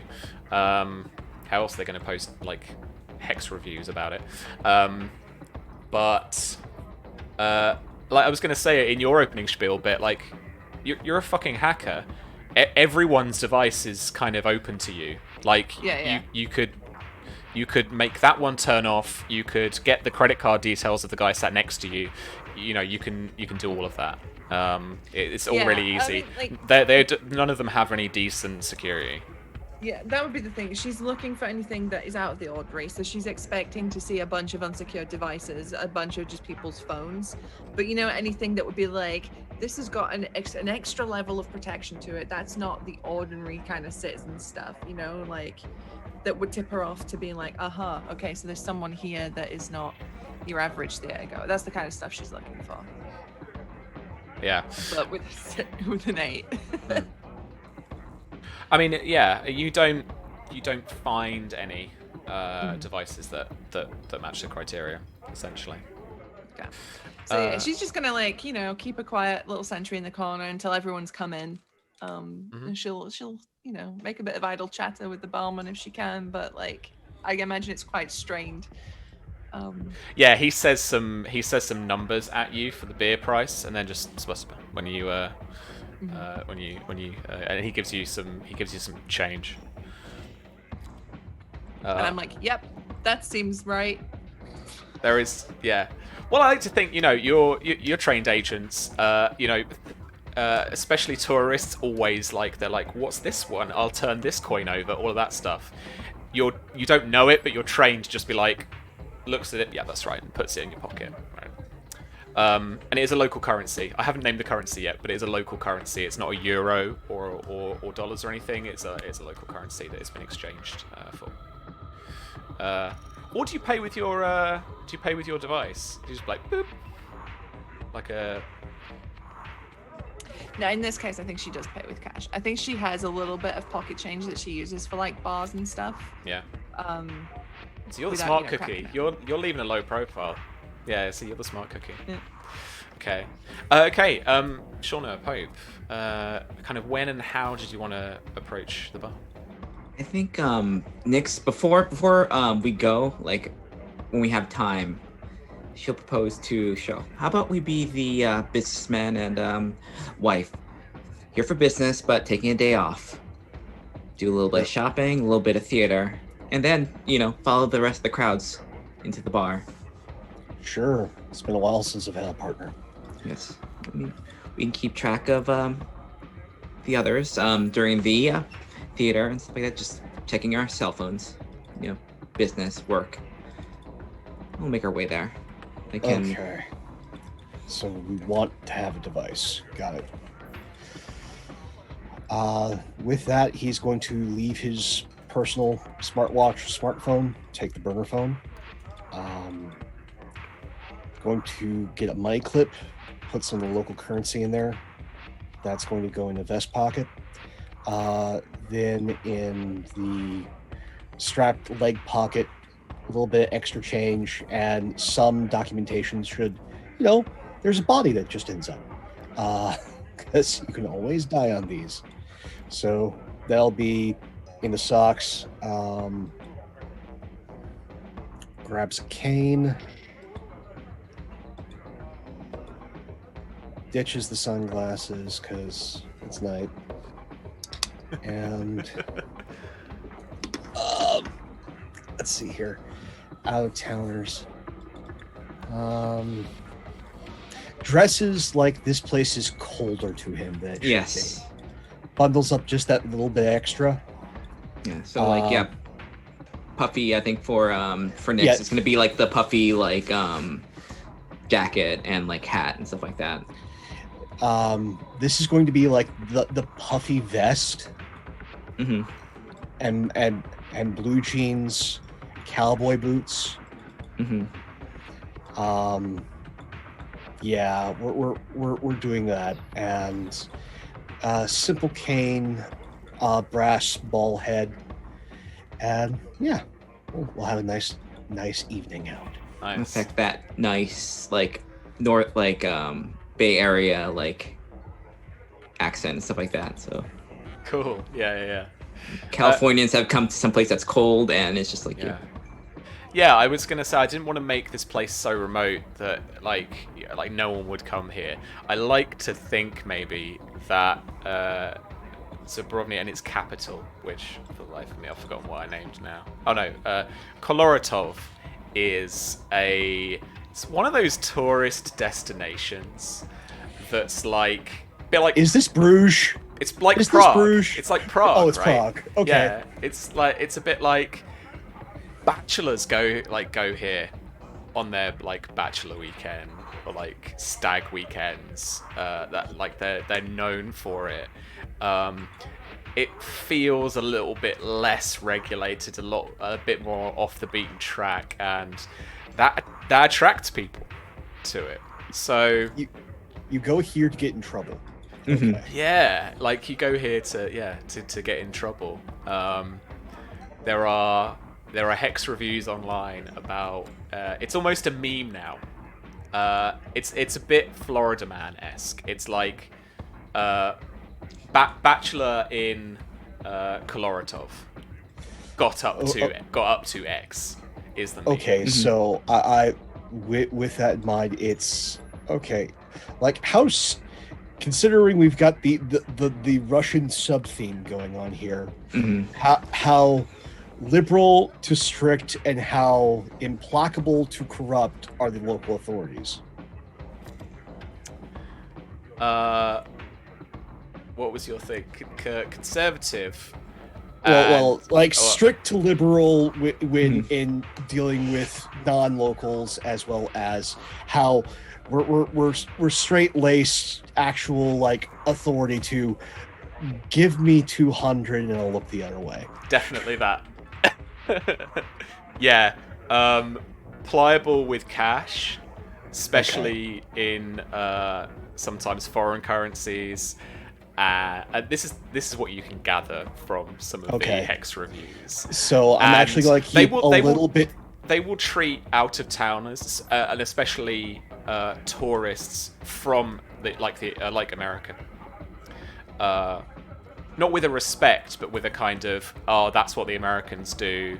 That there is a liberal way they do it. They let them get away with more than the locals. Yeah, for sure. So keeping a little bit of U.S. currency on me just in case. Yeah, but corrupt to heck, like. Oh yeah, you got that. Yeah. All right, lovely. Let's go into town. Cool. How would you like to make your way? We're going to take one of the sedans because, of course, we are. Cool. Sure. So you drive in. You find a parking space around near the theatre, just down a quite narrow European street, cobblestone, quite dark. But there's literally no parking restrictions that you can see. And just checking your burner hex device. Just looking to see if there are any. Because now in a lot of countries, I could imagine parking restrictions it's literally often like you park your car, your device pings and goes, you can park here for 30 minutes, or you can't park here, please move. Like it alerts you, a bit like it might be a GPS would evolve into. So you just check and like there's no information.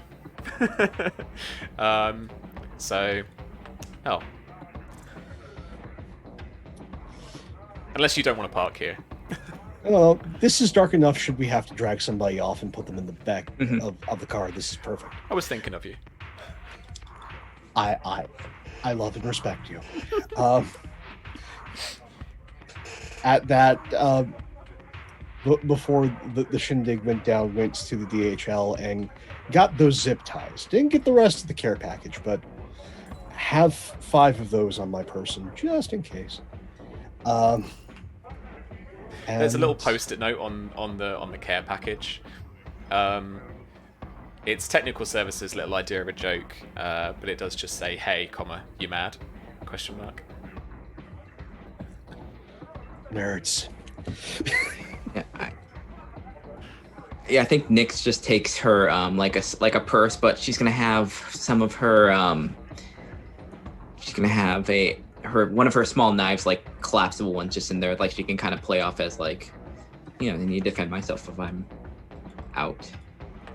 But I think otherwise, yes, she's going to just kind of go with as little things that if we're caught or something that we can kind of just play off.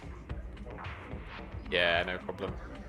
And her fake passport's like she's gonna use one of her like businesswoman personas to have all that the passport, have the personal information already on her. Yeah, no worries. Sean, I'd love you to roll for your theme ability, because I personally one of my favorite little things, one of the most accurate little bits of tradecraft, but also just a really great little ability. Let me chuck this up in chat as well. I think also as we're kind of like doing our shopping and theater, she's gonna look out if anyone's kind of, for counter surveillance. Like she knows how to trail people and she knows what that looks like necessarily. Yeah. So I had to remind myself. So this is a wisdom infiltration check, but you add your charisma modifier to this as well. Okay, infiltration. Okay. And this is you. So this is, in fact, roll with advantage for me because Sherlock is helping you. Yeah. So the two of you are presenting as this American out-of-town tourist couple come to the theatre district. They're going to get a bit of local theatre in, all that kind of stuff. So it's 19 with my charisma modifier. Beautiful. Okay, so 19 is going to be now the difficulty for people trying to make you. Where would you like to head? Do you want to? Are you going to be keeping up with the whole? We're going to go to the theatre, or are you and just have a drink to start with, or are you just going to kind of stay in the bar and maybe we forgot, we didn't know what the time was, we can't work out the times here or whatever. I think actually going to the theater will give us maybe a better it'll better cover, and we can kind of we can text because we can text with the rest of it to see what the site looks like. Yeah. And then you'll give us a little bit of time to prepare without being watched necessarily. Oh. Also, we can do that entire thing where, again, act one's over, go over during intermission, grab a drink. Yeah. Yeah. Or we could even, like, if we're gonna meet someone, just pepper our thing with, like, oh, we're gonna meet your friends here. This, like, she'll like do things like, oh, this one. It's like I typed in the right place, right? This is the one. Yeah. She'll like. Nice. Okay. I love that. Yeah. All right. Yeah, and you head down the steps, and you're greeted with this, like, Eurobeat bar. Athrena is sat at the bar, looking like a woman who's just kind of doing a little bit of kind of late night, keeping up with work. Op, I love the abbreviation too. Op's just, are you sat at the bar, or you made your way elsewhere? I'm at the bar, just working down a couple of rum and cokes. Okay, nice.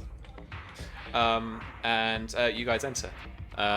There's no sign from anyone of Nicoletta yet.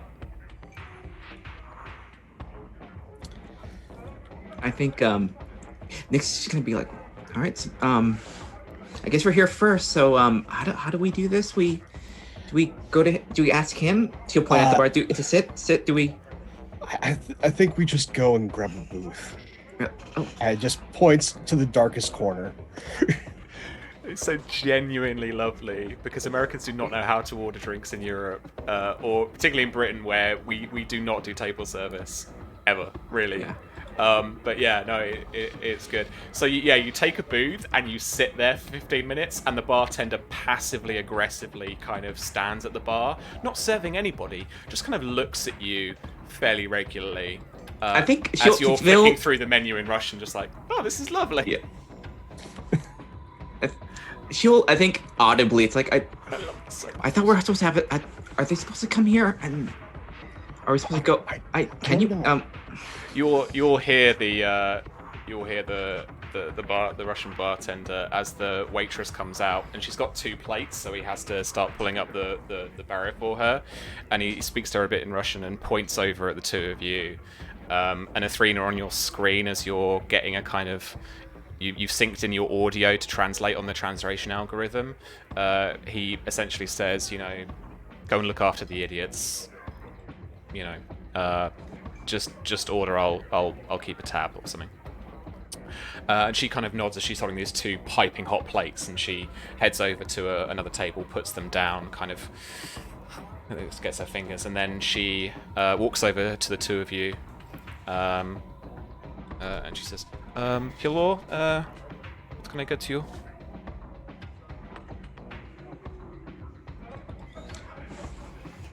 Oh, hi.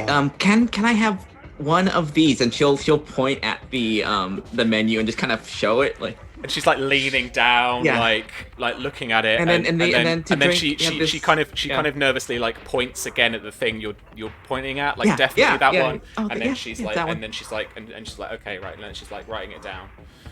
And then where there's a little bit more ordering, and there's a little bit of kind of, and she doesn't quite know how to say it, but she's trying to say like, do you want that with there are options basically for a meal or something, like, do you want it like this or like this, and there's that awkwardness that it's so brilliantly established with the theme, and then she just kind of shrugs eventually and just writes something down and just like heads to the back bar and tears off a page and puts it down on the bar top, and she hurries back into the back bar, down the little hallway into the kitchen. Not long after that, The bartender arrives, tray, and just without saying anything, puts 2 drinks down. Did you order anything specific? Are you after something that you could communicate, or are you just getting some, like, you're pointing at random things? I'm getting the most neon-colored beverage they have here. He passively aggressively made that for like 5 minutes and was just like, fuck terrorists. But yeah, okay, he gives you a blue neon drink. It's a lot sourer than you would expect. And probably a lot sourer than maybe, you know, I can't say that about America, you have amazing cocktails. But yeah, it's a lot sourer than you expect. You maybe expected something sweeter, but this will absolutely do. And it packs a punch too. And what about Nyx? What did you order? I think we'll get to the spy stuff soon, I promise. Yes, she's gonna get wine, like red wine. Okay, yeah. You got a nice rich red wine from this. And this place has got like racks of it behind the bar too, as well as all the spirits and stuff. Okay, so the theatre crowd rolls in. It gets quite busy. Sounds extended hospital RP. Thanks, it's just come from me there in chat. I've not been missing it at all. Just don't. But I am loving all the little tips of the hat. Anyway, so all the theatre spods come in. They have their 1 drink and then they all fuck off. And before you know it, it's basically Athena and like 2 other people who come here on the regular, and like an old man at the bar, because there is always an old man at the bar. And it's at that point then that it's quieting down. It's just the music, the bartender, and basically the kind of 4 or 5 of you in the bar. Sherlock and Nyx, you've gone to the first act, I presume. That Nicoletta walks in.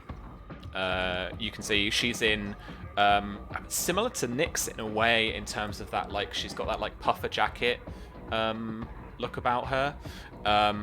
But it's slightly older fashion. It's ever so slightly outdated. Jeans. She wears short-heeled boots under a boot cut, and then she's got her hair is like characteristically as per the kind of profile picture you had on the spy profile, bunched up at the back and just loosely tied. And she's got she's unmistakably the person from your profile. She doesn't look at anybody, doesn't look at Athena, and she stands at the bar. And you can see from the translation, she says hi to the bartender and actually says a name. She calls him Bart, and then she orders a beer, and then drinks at the bar. She takes a moment, but she then does, and then by imagining your AR glasses, actually, she's like, now profile is up, like boom, that's her. Slight zoom in on the face. You've got a picture-in-picture, that kind of stuff. Full on reading all of everything that comes up, or all her Twitter posts, all her Facebook posts, all that good stuff. Yeah. All her social media timeline stuff is available. Just as you're flicking through it with your eyes, you do catch behind that view that she makes just a very fleeting eye contact glance at you. And as part of this drinking routine theme, Athena, she also just very subtly just gives you a moment of eye contact without speaking, and then eventually she walks to the booth that Sherlock and Nyx were sat at.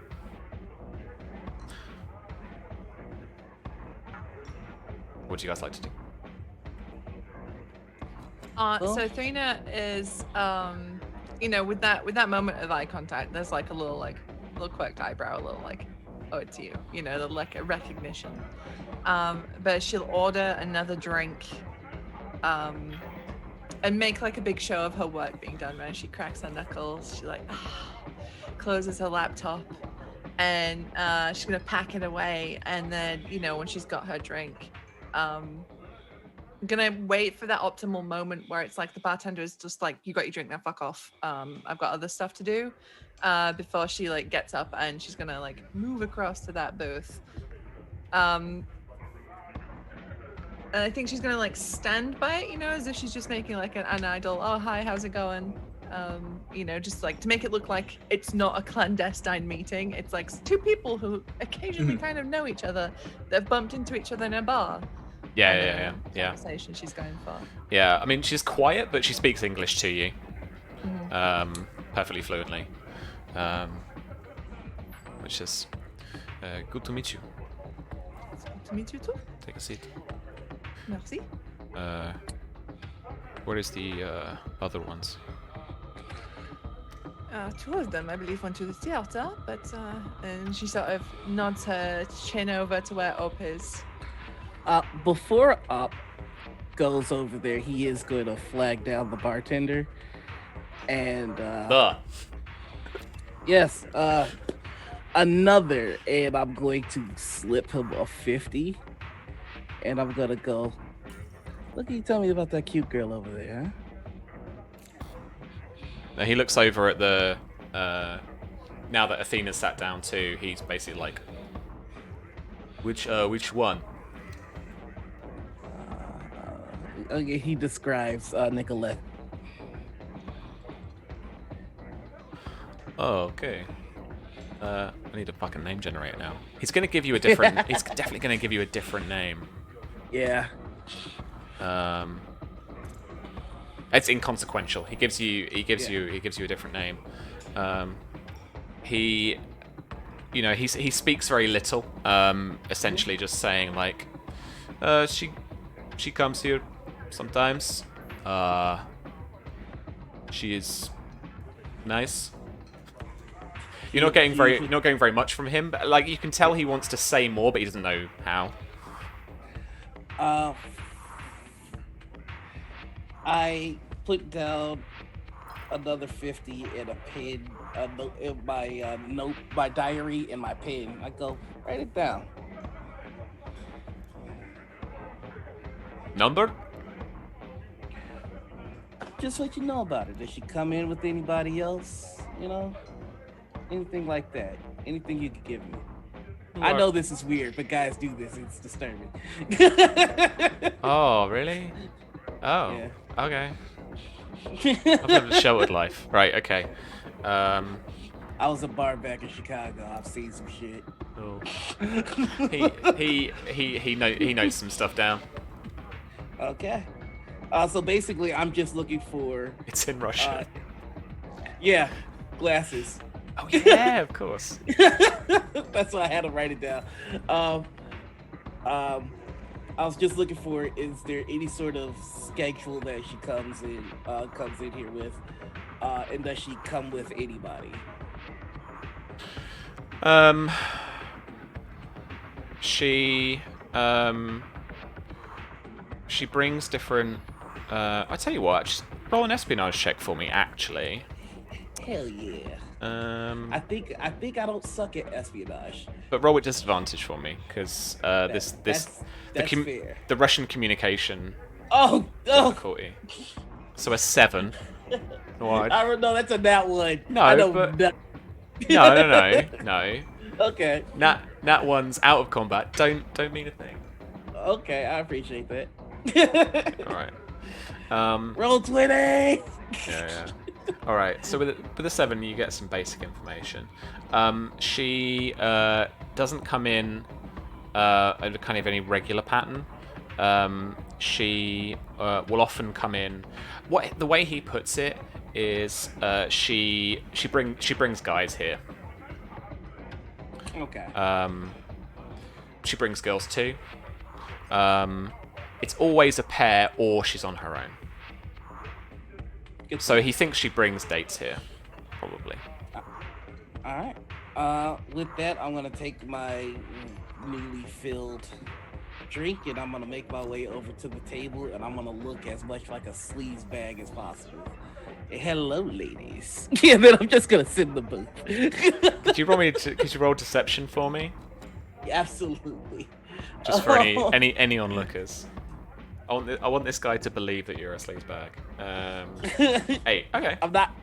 I'm not great at appearing to be a sleazebag, which I guess is a good thing. Can I good assist thing. him by like reacting to him as if he's hitting on us? Yeah, I think Nix just have that like kind of like polite but kind of like that kind of smile. Like, oh. Hey, little mama, how you doing? Athena has such like a bland face. The eyebrow goes up, and you hear like a soft "va te faire foutre," which means "go fuck yourself" in French. I understand French. Yeah.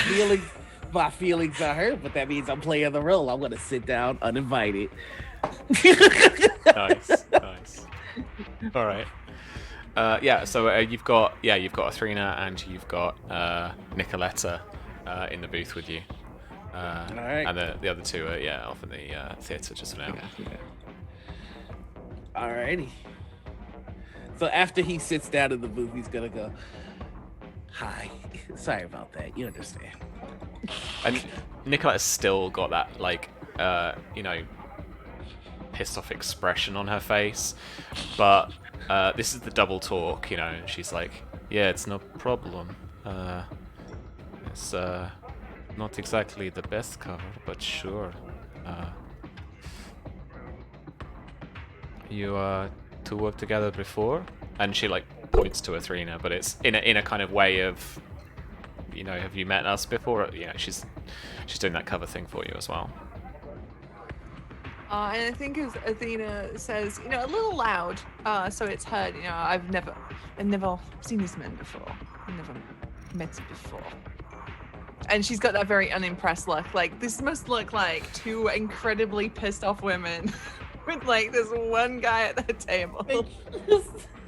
Yeah. Wouldn't it be great if every time you saw that in the bar, it wasn't just a sleazeball, but it was actually some cool spy shit happening? Wouldn't that be a better world? Anyway, sorry. Yeah. Yeah, it was. I guess in a way, depending on what the spy stuff was. Yeah. Cool. And I mean, over the course of the conversation, I can imagine that she lightens up and she plays the kind of she plays at least the kind of hit on, but starting to mellow person in the exchange. But then so it's just, essentially we can go into a bit of the detail of the op.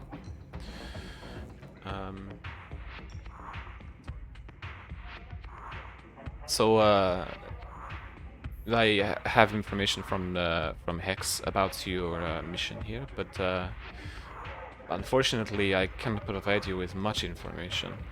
I do not have a fix on the information branch, but I can tell you that here in Zubrovnia it's not really a government department. We cannot point you to the offices downtown. They are doing it through hacking groups, basements or whatever it is. It is real clandestine work. That might not be terrible, though. If you know of someone who is in one of these groups, or you can put me in contact with someone who is in one of those groups. And, I have quite a name for myself. Perhaps I could integrate myself, infiltrate one of their groups, get more information about what they are doing, who's giving the orders. I think you will have to do some real legwork. Some real espionage work. We are going to have to actually locate where something is coming from, these bots or these messages, so that we can actually find them, find a local branch. I have my suspicion. I do not believe that they are here in the capital. What did I say the main guy's name was? Not the president, the other guy. Alexander? No, that was the president. Havel, the guy we're gonna get. Yeah, Havel wasn't it? Yeah. Havel has not been seen by press going into government offices for a long time. Do you know what the latest big attack was? Latest big hack was? It is very subtle, and for most people, it is not attack. It is simply life here. What do you know of target audience analysis? I know a little. It's part of what I need to do. Part for my specialty. I need to know who I am going after, where they are, what their habits are, where they can be found. It's how I got A collection of some of metadata, letting you know what they're watching, what they're into, when they make their calls, and where the calls are going to. Exactly that, my friend. Exactly that. Diagnosing exact groups that exist within target populations, generating a high degree of influence of what they see, what promotes to them, and it's about mitigating destructive behaviors. This is what Hav will work on. This is also what he did for UN. Trying to stop terrorists before they happen. Exactly. Identifying terrorist groups, working to subvert them. This is what he do to Zubrovnia. This is what he do to her people. He changes people. What he gets on his hex is not the same what you get on your hex. And that's not a stretch, you are not from here. But it's different from what I got on my hex. I live like 2 blocks from Bart. And she points to bartender. I get different information. He gets different information. That is what I mean. That's the system at work. He changes based on your preferences and tendencies. They have such a well built up current detailed understanding of current behavior, values, attitudes, people's beliefs. They create them. They create the memes. They create the discourse happening. It looks like real feed. Looks like real people. Sometimes it is real people. Whole identities, profiles, entirely fictitious. And they create from grassroots, from these small hacking teams. They create this buzz, this idiot juice, and infect people with it. You don't see it on your hex, because hex outside this country is more open. But we see what they want to see, unless you are clever about it. You can get some proxies. You get some private networks. You can see outside. You pay enough, you're wealthy enough, they like you enough. You see everything.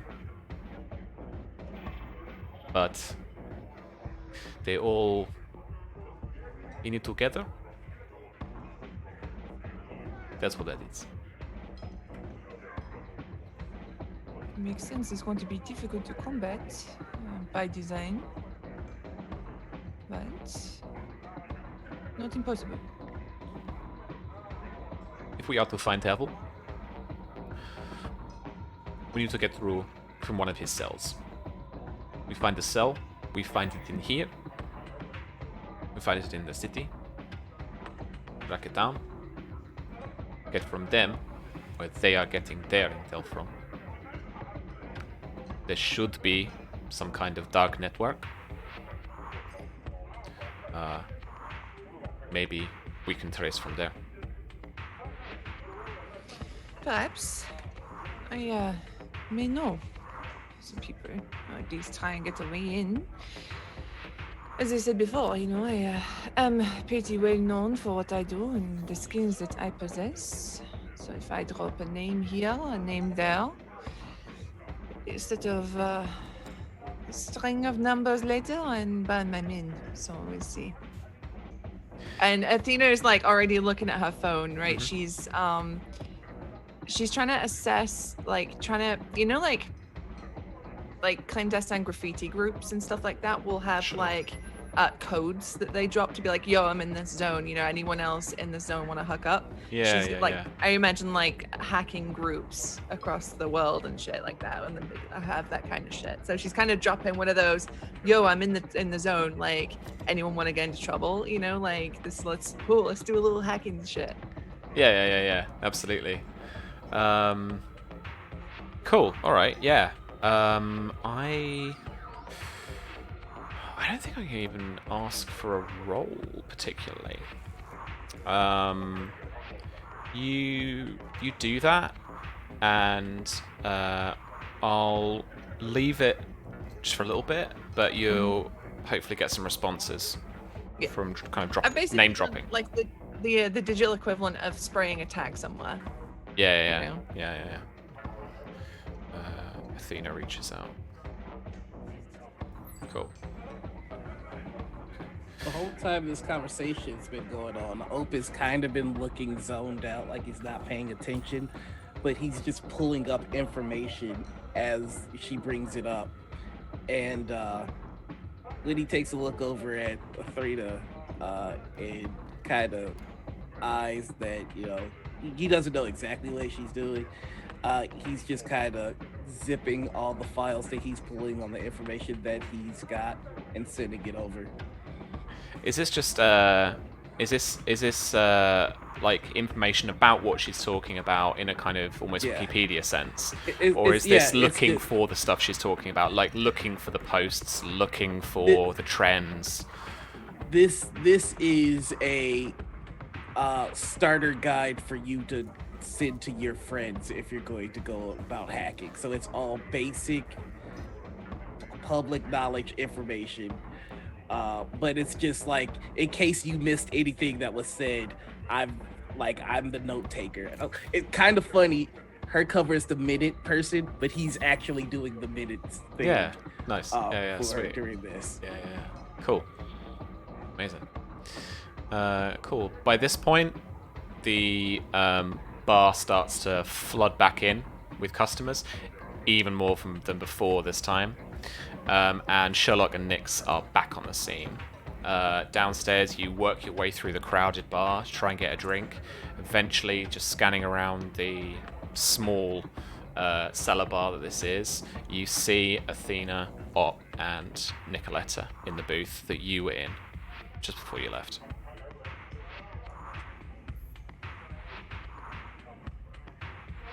Just make her way over there as a bumbling couple that liked that one booth.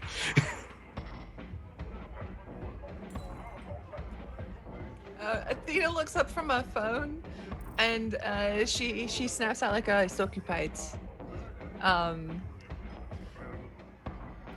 But if you're so insistent to pull up a jar, join us. Mors de mer, hein? Oh, lovely.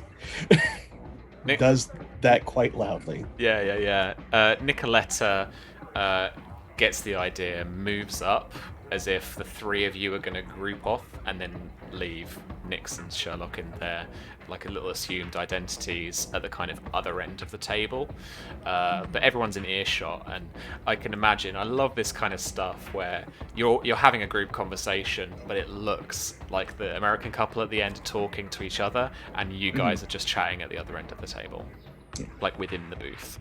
Yeah, I'll have like my laptop open too, and I'm kind of like pointing at stuff as if like we're grouped around it and we're talking about stuff that's on it, just to give us that extra level of cover. Yeah. I think as soon as we get our like drinks and we kind of like sit down for a little bit, I think Nix is just going to like just go through her purse, take out like her cigarette pack. It's like, honey, I'm just gonna get a just make my order, and I'll be right back. Just gonna get some air and take a smoke. Oh, okay, lovely. Okay. Right back. And she'll head outside to like. Yeah.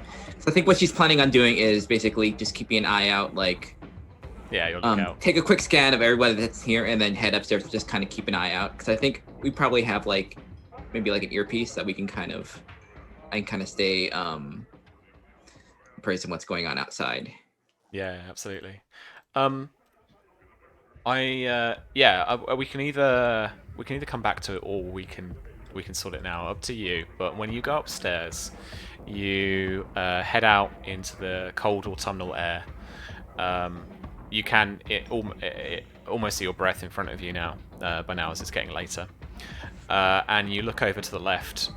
And in the point where you park the car is not far. Like, it's basically by the theatre, just down that dark street.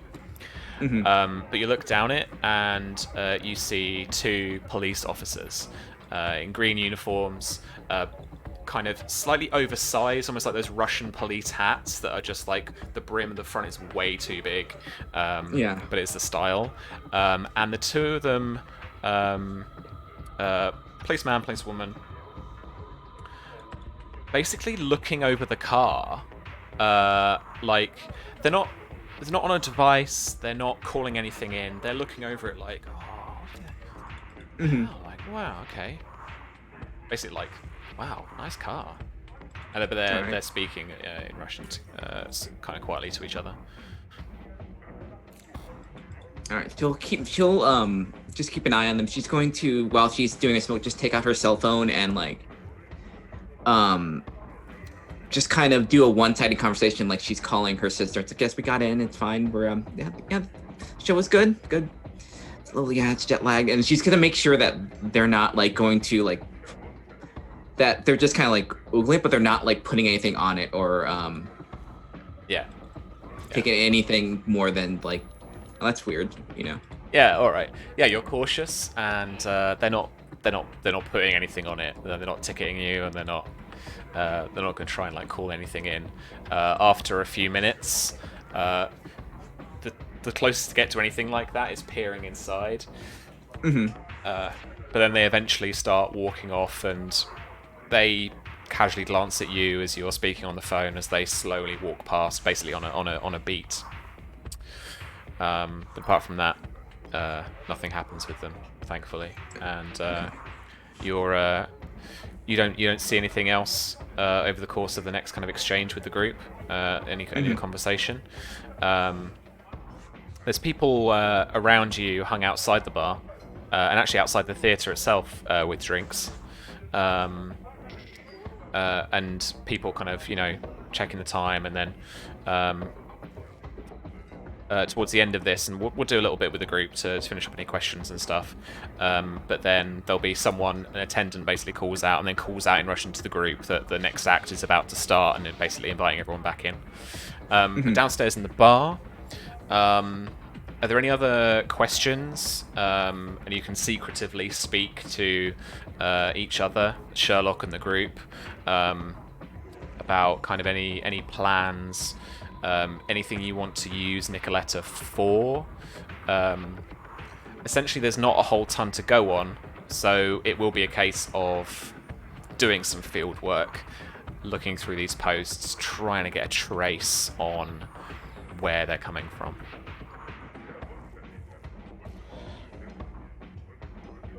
Because we have established the clueless American.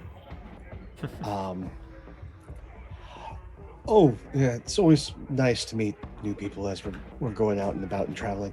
Do you have any, like, recommendations? I kind of want to, like, surprise the wife with a good meal and, no offense, slightly better drinks.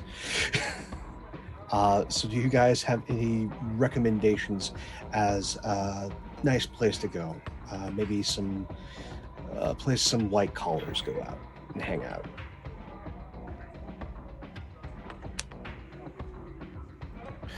Is there any kind of innuendo you're putting over here? Yes and no.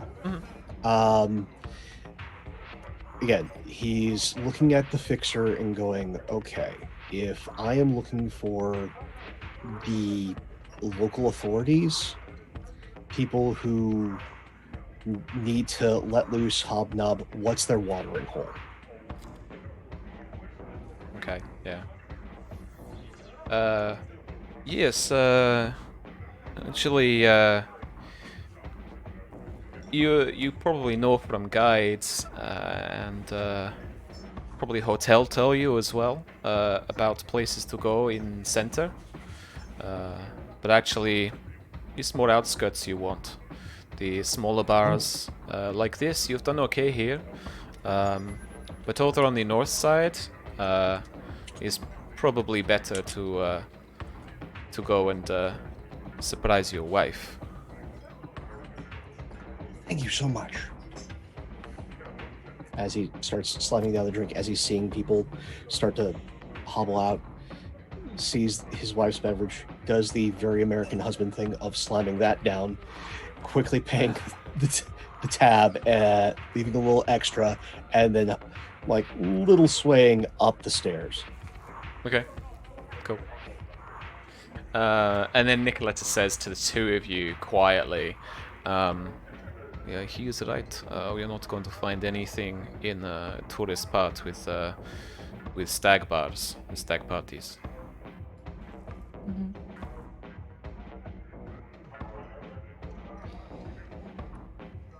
So then, north then.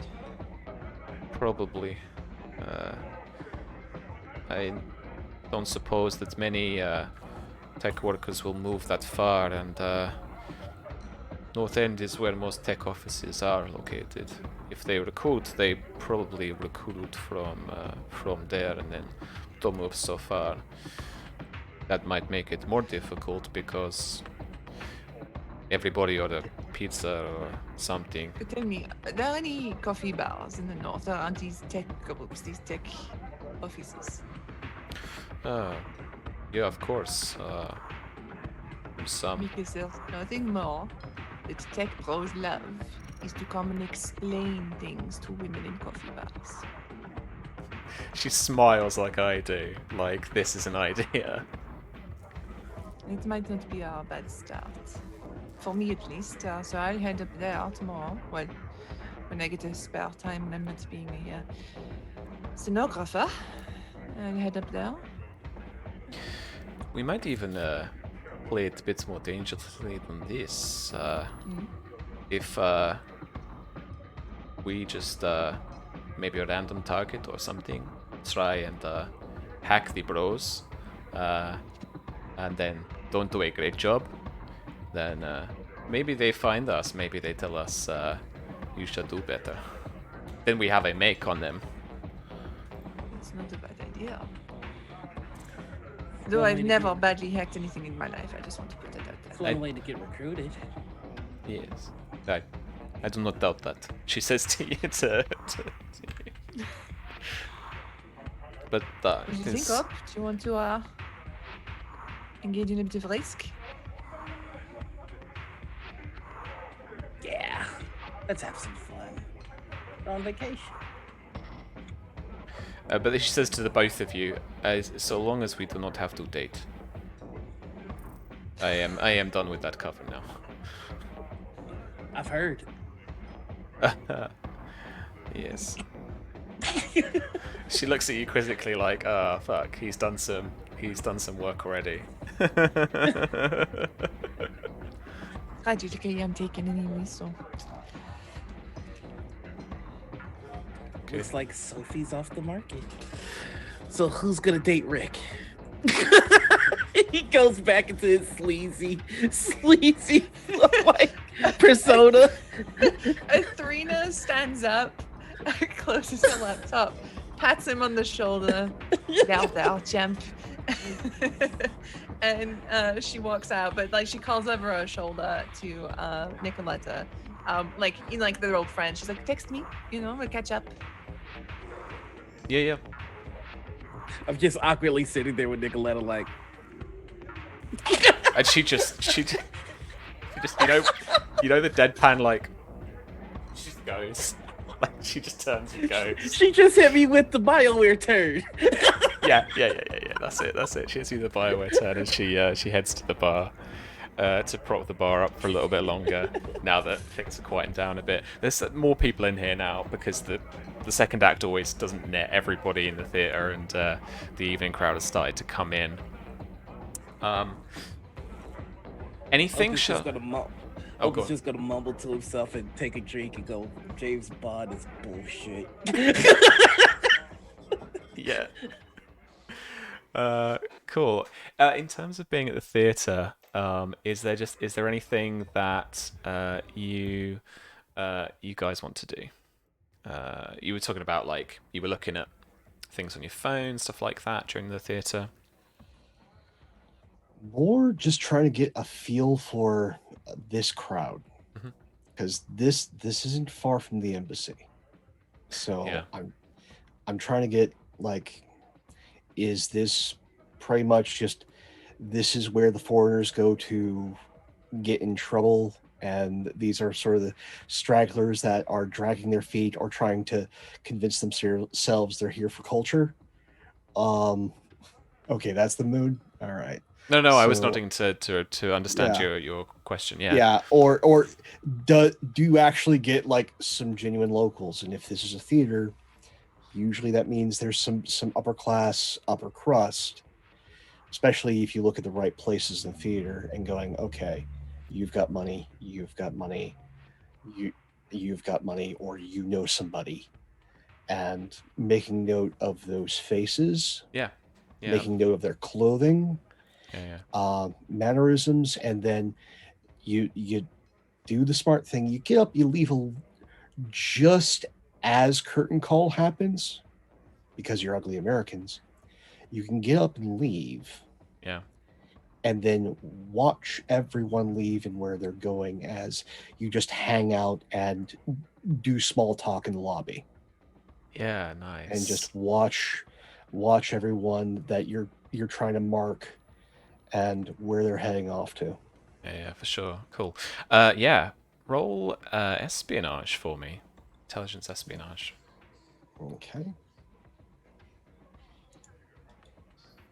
Oof. All right.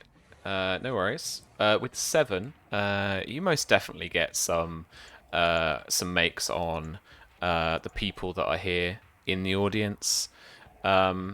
You're right to think that this is a little bit more of the kind of upper crust, a little bit more of the I don't know what the posh color would be. Black tie crowd a little bit. This is like, okay, making note of like, whose wife's wearing French fashion. Yeah. How old is that French fashion? Yeah, like, yeah. So there are a because few there's fashionable the people folks. that keep up to date, Yeah. and then there's the folks that have tried to keep up to date. Everyone's So you trying. can- Everyone's trying to keep up to date for sure. Yeah. So There- it's like government accountant, lawyer's wife, doctor. Yeah. I would say that you get a bead on a couple of maybe the embassy workers have come out here tonight. Okay. And if you're following through with leaving at the curtain call, hanging out in the lobby just a little bit, and enjoying an overpriced glass of wine from the theatre bar, then yeah, you can see that essentially there are a couple of embassy workers who know somebody.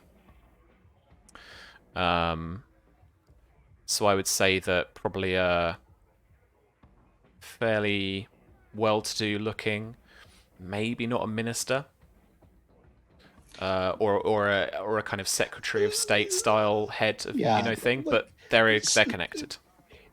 people that are in those government buildings, but people who aren't necessarily of the government. Yeah. They're your service workers, they're your contractors that are there doing any number of white collar jobs. Yeah, that's your thing. Okay. Yeah. That's All right, that's cool. your crowd. Yeah.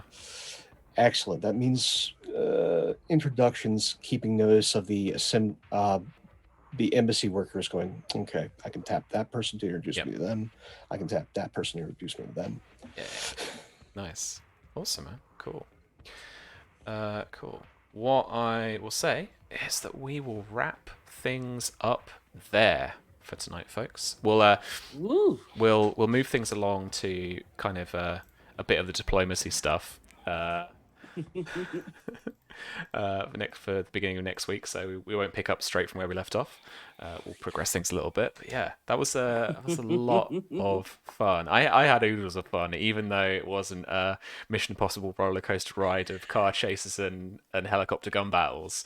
It Not was yet. no, not yet, not yet, not yet. But this was some serious tradecraft, and I appreciated a lot of the out of character knowledge coming in and bringing in some of that stuff. That was awesome. And what we did, like 5-6 rolls. That's a session. That's a real Yes. session. Cool. Well, thank you so much for playing, friends. We'll be back next week. Let's go around, have a chat to everybody, and we can do our little plugs and stuff and say who we are on the internet and what we do and stuff. Noah, why don't you kick us off, man? We'll start with you again. Hello, I'm Noir. I've been playing Oppenheimer. Had a blast. I was really thinking some stuff was gonna pop off at that bar. I was ready for it. You can find me on Twitter, Twitch, and YouTube as the Noir Enigma. You can find me on Instagram, SoundCloud, and TikTok as Noir Enigma. I have a TTRPG show on my channel now, The Lonely Throne. It comes out. It comes on every Thursday at 4 p.m. Central. Also, I am GMing a Cobalt Press game for their Kickstarter, City of Cats. That's a fun one. So definitely would love for you all to check that out. Yeah, we've got cat people in a city of cats, and I believe in one of the episodes we make it a drinking game, and if you drink every time we say City of Cats, you will die. And also, I am GMing a mass game over on Critical Misses called Second City Saviors. We are on our 5th episode, and we come back January 6th. Nice. Would love to have y'all check that out. We're officially being backed by Magpie now, so they're gonna start promoting our show. So I'm very excited about that. And finally, you can catch me on Saturday mornings over on Critical Misses channel for Morning Ritual. This week we have the team from Chaotic Creations, Harper and Darby, who are also 2 cast members on Lonely Thrones, just amazing people. And then the week after that, we've got Brendan Lee Mulligan coming in for our season finale. So please do check that out. Busy bee. All right. Yeah, I don't sleep. Sweet, man. Well, thanks again so much for playing tonight. Susie, what are you up to on the internet these days? Oh God. So my online content is about to take a nosedive as I disappear over Christmas, but next week is the finale of For the North, which is the Game of Thrones campaign that I've been GMing on Encounter Roleplay. We had the Children of the Forest last week, trying to convince one of the players to kill their brother. No fucking way. That's amazing. So and I broke Shauna's heart last week because I gave in episode 1, I gave him the sweetest goodest boy, and then he was revealed to be a shitbag last week. Good one. Because it's Game of Thrones. Yeah. So tune in for that. That's going to be at 3 p.m. Eastern on Encounter Roleplay on Monday. We are on break for After the Fire, so there's no other Game of Thrones content here, but you can get that on YouTube, which is youtube.com/Blackcast Gaming. So check that out there, because I'm gonna kill myself for Prince soon. Beyond that, I GM for WebDM Plays for their Dark Eye campaign, Adventures in Aventuria. We've got a couple of episodes of that left, and that airs on Tuesdays at 6 p.m. Eastern. That's a lot of fun. I play with Jim Davis, Emma from WebDM, Sharang Biswas, and Liam Stevens. So that's a great cast, ton of fun, so please check that out. And then if I'm not in any of those places, I'm on my own channel streaming Cowboy Dollies, which at the minute is going to be Tuesdays, Thursdays, and Fridays from 2 p.m. Eastern. I may stream my bachelorette party tomorrow in the evening, I'm not sure. And then I'll definitely be streaming the wedding on Saturday at 4 p.m. Eastern, where I'm sure everything is going to be fine. So tune in for those. Awesome. Thanks so much, man. Pope. Knew I had to have my eye on you, friend. Again, I have had a wonderful and very interesting life, and have had the fortune to meet some very interesting people. So I have habits. And on that note, I'm Pope World Build on Twitter, Pope World Build on Twitch. I lurk in all your streams. If you want to see more of this ridiculous face, you get a couple of opportunities throughout this month and the start of next month. First coming up over on the 19th, well, actually this Sunday, over on Matev Seven's channel. I think he's sort of like my other half, the Statler to my Waldorf. Yeah. And running Masked Sunset City, as things have really taken off. Avalon's in the picture now. It's kind of gone off the rails. Tune in. And then on the 19th of this month, I will be hosting a Q&A session for the regiment over on Praxagoria Thesmophoria's channel, as that campaign comes to a close. So if you want to get some answers, I know a guy. And that Sunday, the 20th, I'll be over on Colonomicon's channel for some holiday spoops as we play Steel Noth. Oh, love Yes. that game. Also, if you happen to be on Colonomicon's Discord or follow Colonomicon on Twitter, they're going to be recording soon a Q&A session with developer Petra. And so Nice. if you want to get your questions in about the development of that system, those stories, and any GM tips, get them in now. And then on January the 3rd, because Colin doesn't know any better, he is letting me run Don't Rest Your Head Okay. as part of One Shot Sundays. So if you want to see a horrifying tale of superpowered insomniacs, tune in. Is that not just what we just did? There is far less of the fantastic and phantasmagorical so far in Spy.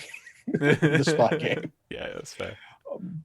Now, when all of a sudden there are people whose heads are covered in molten wax, and I have to worry about the 13th hour, then we're in the Mad City. All right. Takes notes. Sure. Cool. I also want to thank all of you who are tuning in so much. You're as much part of this as we are, whether you're watching live, VOD, YouTube. This story is much part of you as it is a part of us. Thank you, thank you, thank you. Absolutely. And take care of one another, because this year's been one rough one. See you soon. Why, did anything happen this year? No. Also, holy shit, why are you paying me? Pope's right there. He did a way better job at thanking everybody on YouTube than I did. You work nonprofit, you pick up some habits. That's true. And Shauna, where can we find you on the internet? What are you up to at the moment? Oh god, yeah, this was so much fun. I love doing like the light cover before real stuff goes down, and it's gonna be chaos. I just know it. But yeah, I'm Shauna, Flying Service on Twitter, Instagram, pretty much everywhere else where I have my art, including something I did for the Spy game. Yeah. So. And as far as games, it's a week of finales and a bunch of games, including on Monday. It's going to be the finale of the For the North, where some monster broke my girl's heart. I can't wait. This will be great. Finale's fun. And then on Thursdays, it's for WebDM Plays. It is God. What was it? It's our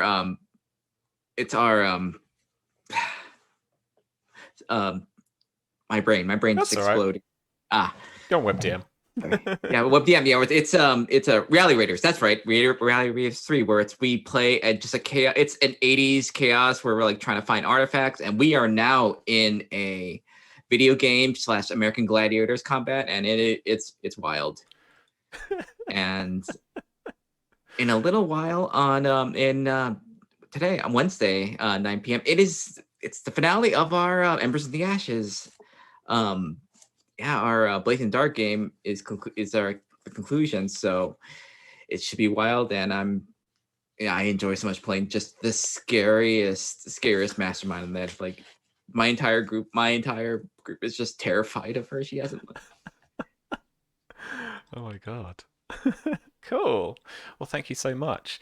Well, as for me, you can find me around the internet at RPG Webby. You can find us around the internet at blackcatsgaming.com or follow Black Cats on the socials. But it's Black Cats Gaming on the Facebook as well. It will be different names until we are united under one social media banner, Hex. But yeah, check our game out, the Spy Game, on DriveThruRPG, blackcatsgamingshop.com, Modifius.net, to name but a few. But for now, I am going to throw it on over to 16-bit Eric, writer on the Spy Game. That's not roll, not Jesus raid. It's / isn't it? Professional, yeah. Good friend. GM of Star Trek Adventures, writer for A Mission to the Spy Game, all sorts of stuff. Throw him some love. He absolutely deserves it. They were breaking him in chat earlier with donations and stuff as he started his day. So he's in an emotional place. So let's go and see and check him out. But thanks for joining us yet again. And if you've made this so far on YouTube, thank you very much. And we'll see you next week. Thanks, everyone. Ta-ra!